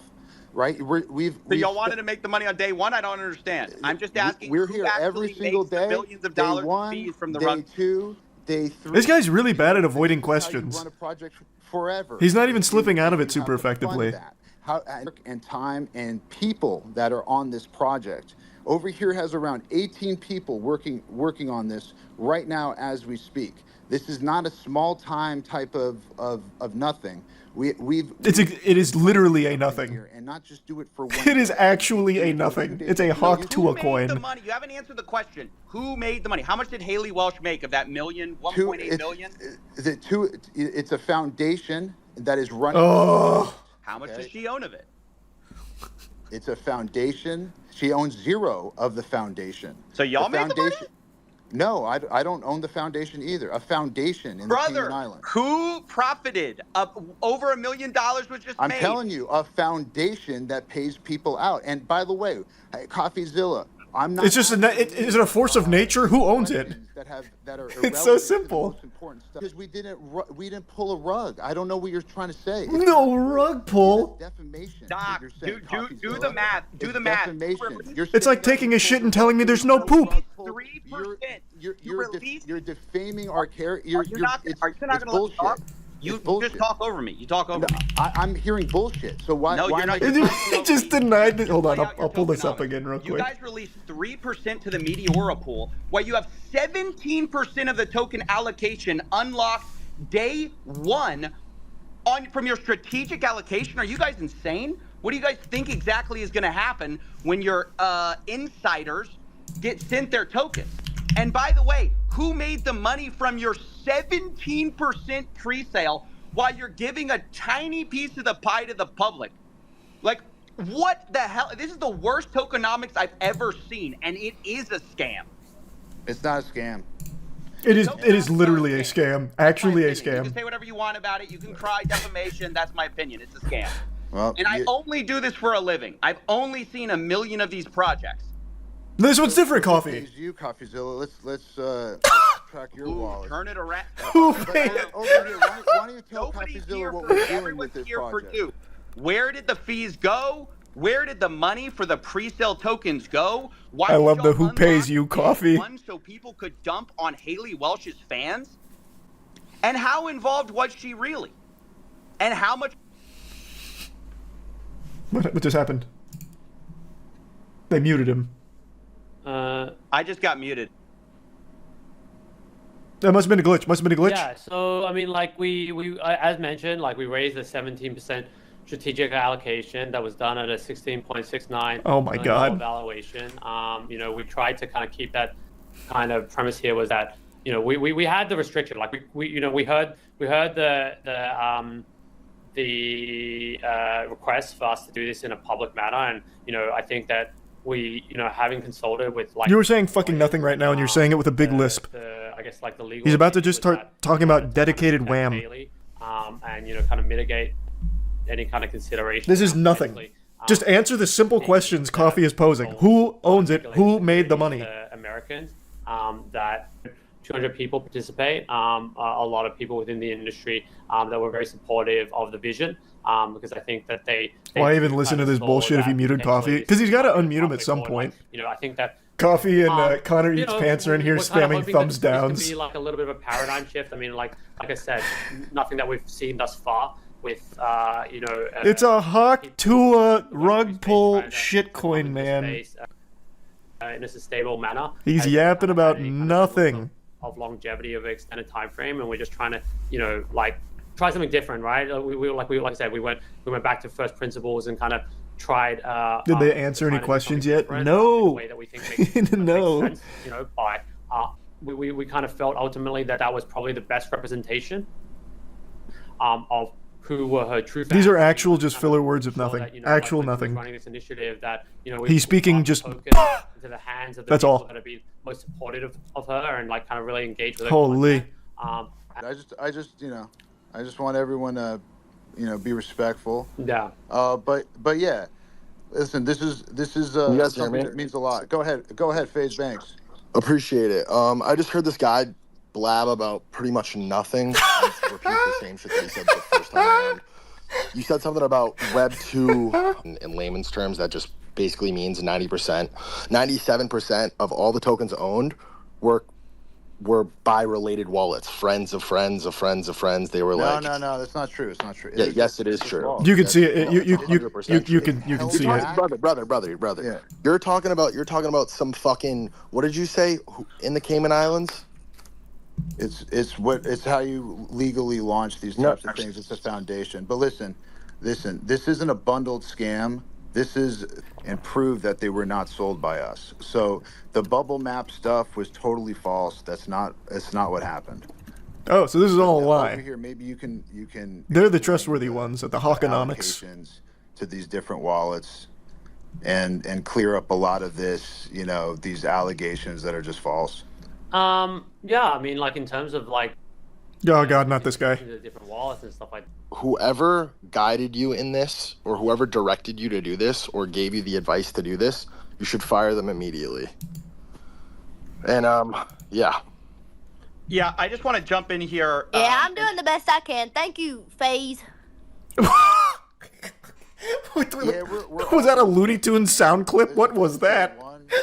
Ugly launch, cool. There's day 2, there's day 3, there's day 4. Bulletproof response. Bulletproof. That's how you handle it. Single day memeing. The key is to actually onboarding her real, true fans. This might not be for Sounded everybody. like Sandy Cheeks. It's not a big deal to us. We ain't going anywhere. Haley's not going anywhere. And the Tuah meme is definitely not going anywhere. Yes, they were from the deployer wallet, but they're put into wallets for her true fans to claim. They were not sold. None of You have them to unlock the true fan want to make that prestige very, level. very, very clear. But listen, it's all love. I understand everybody around here is kind of used to the same thing. There's only one way to prove that this is not just like everything else, which is just not give up, right? And keep going and keep doing everything, that you possibly can. Inspirational. Right? Inspirational. To keep it pushing. And the He's only right. way that it's a rug or the only way that it's a scam is if you give up on it. And that's the one thing that we can say is no one's given up on this. Mm-hmm. So over here, or if you want to ask Haley some questions, let's Haley is somebody who's an incredible person, and she's had a lot of fun memeing. She really enjoys X. I think we have to really stick with the facts. What the fuck? And we can show all the transactions, right? And we've had them analyzed now. We can show all the transactions. That's the thing, is like the blockchain doesn't lie. And we will publish those transactions. You just said you were literally just saying that it does. Sometimes when it makes you look bad. Yes, it got 90. Blockchain doesn't lie. It was 3% unless 97. It's doing something bad for us. That was held back. No, I mean, I just wanted to be like, obviously Haley's been through a journey, and this launch has obviously gone the way it's gone. But yeah, I think that maybe it'd be helpful for the community to kind of hear. Haley's story, because ultimately, they're trying so hard to push it onto Haley right now. Like the coin and stuff like Guys, that. we need to think about Haley's feelings. We only told her that she was going to make a ton of money from this. She didn't know it was going to be a rug pull. Haley, take it from here. We're going to leave. Everybody resonates with Tuah as a meme. It's like one of the most viral memes of all time. And I think people have been making a lot of money off derivative works, and people have launched a bunch of fake tokens, which is maybe the launch didn't go the smoothest. That's one way of putting it. It didn't go the smoothest, huh? Showing up every day, trying to run the project. I think Haley's here for the long term. Ultimately, her career is just kind of starting, and she's accomplished a lot of amazing things in this short period of time. And obviously resonating. Nice membership, Jack. Really strongly with the global audience. And I think it'd just be useful for color if Haley was able to kind of share a little bit about that original story, because I think it helps kind of paint the picture here a little bit of how she's constantly tried to build community and use what she's built to kind of engage the broader community and be very inclusive. And, you know, like she's done a lot of cool stuff around like charity and like, you know, I think she really cares about dogs and stuff like that. And I think it's really cool to see. What are you like, saying? What are you saying, man? What in the world? I guess cool with what she's been able to get into. I went over to Haley's house one time, and she let me in. She let me in the door, invited me into her abode. Me. This woman is an angel. Yeah, I don't know if Haley, that's something you're comfortable sharing with the community, or if you feel like it's a little bit too sensitive, or how you feel about that. But I definitely think that it's helpful for the community to have that color. Yeah, guys, I'm just here to have fun. I don't really have a full head wrapped around this whole thing, but I'm figuring it out every day, and I'm here for the long term. My skin's getting thicker every day, and the hate's not going to stop me. I'm here every day trying to work on this and get better at it, but I'm not going anywhere. Hey, thanks for summing that up. I'm glad I lost all my money. And now it's all good. Hey, you're having fun? All right, that's what it's all about. Tough. And this was a learning you can integrate in all these different things she's doing, including her podcast every Tuesday. I mean, she literally, you know, is talking about her meme token on a really big podcast, on a charting podcast, and onboarding and talking about, you know, these memes, all different types of memes, all different memes that everybody holds. Now I'm just getting an advertisement right now. Can I skip the ad? Bringing awareness to it. So it's like, it sucks that everyone like wants to, you know, see it fail. It did fail. It immediately failed. Of it. Well, it didn't fail for you guys. I think, you guys made out. In week 2, in week 3, found it. So I mean, that's my belief. That's why we're doing it. We're doing something, you know, super innovative in my opinion. Innovative. You know, with the meme token. Dag nabbit, he's right. We've never seen something like this before. Go ahead, man. They won't unmute Coffee. They refuse to unmute him. I completely agree. I would urge you guys as well to share at least what you know now, because while people are here, you know, they really for sure. You know, I mean, like I said, like, I mean, it was I haven't, you know, like, I mean, the bubble maps, I don't know why it's showing, like, you know, if it's showing like 12 holders or whatever it is, like, but like, you know, we distributed. Hey, way to explain it. I don't know why it's lying. I'll have to investigate why it's lying. I mean, like I said. Sad part is crypto bros probably think they're telling the truth. I can promise you, I think even the most delusional would look at this and listen to this and be like, oh my god. Oh my god, what have I done? I got fucked. Investors, you know, like, if they're not going to bring Coffee back, I'm just going to leave. This is nothing. This is just actually nothing. This is this man talking in circles with a list. Tried our best to curate.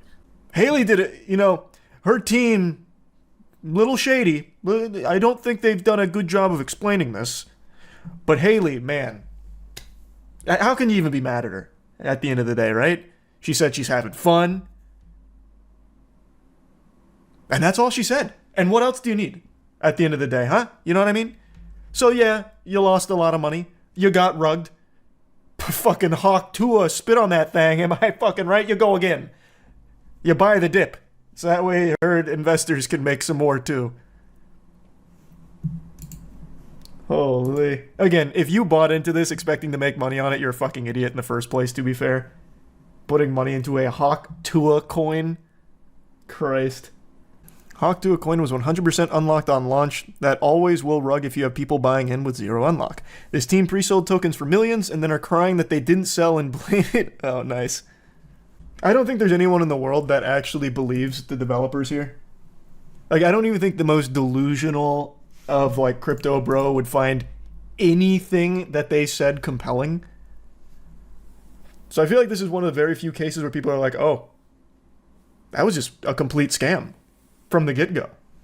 Which I feel like people should have been able to know immediately with the Hawk Tuah girl making a fucking crypto. This is some Jack Doherty shit.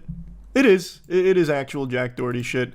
Except hers is somehow even more egregious. Oh yeah, I'm surprised they were even doing that call in the first place.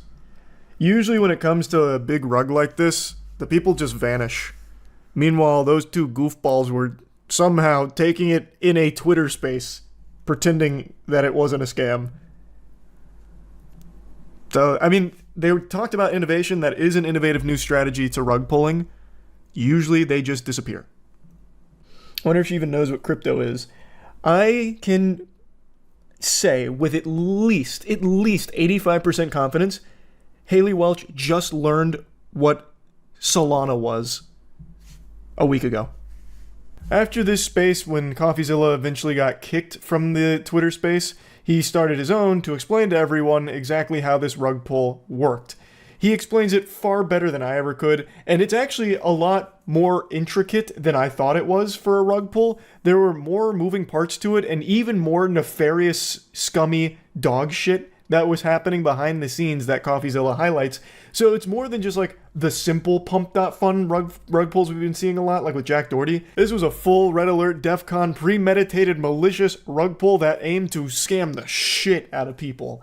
Now, I do believe most of the victims here were basically just people that gamble on things like this, like meme and shit coins.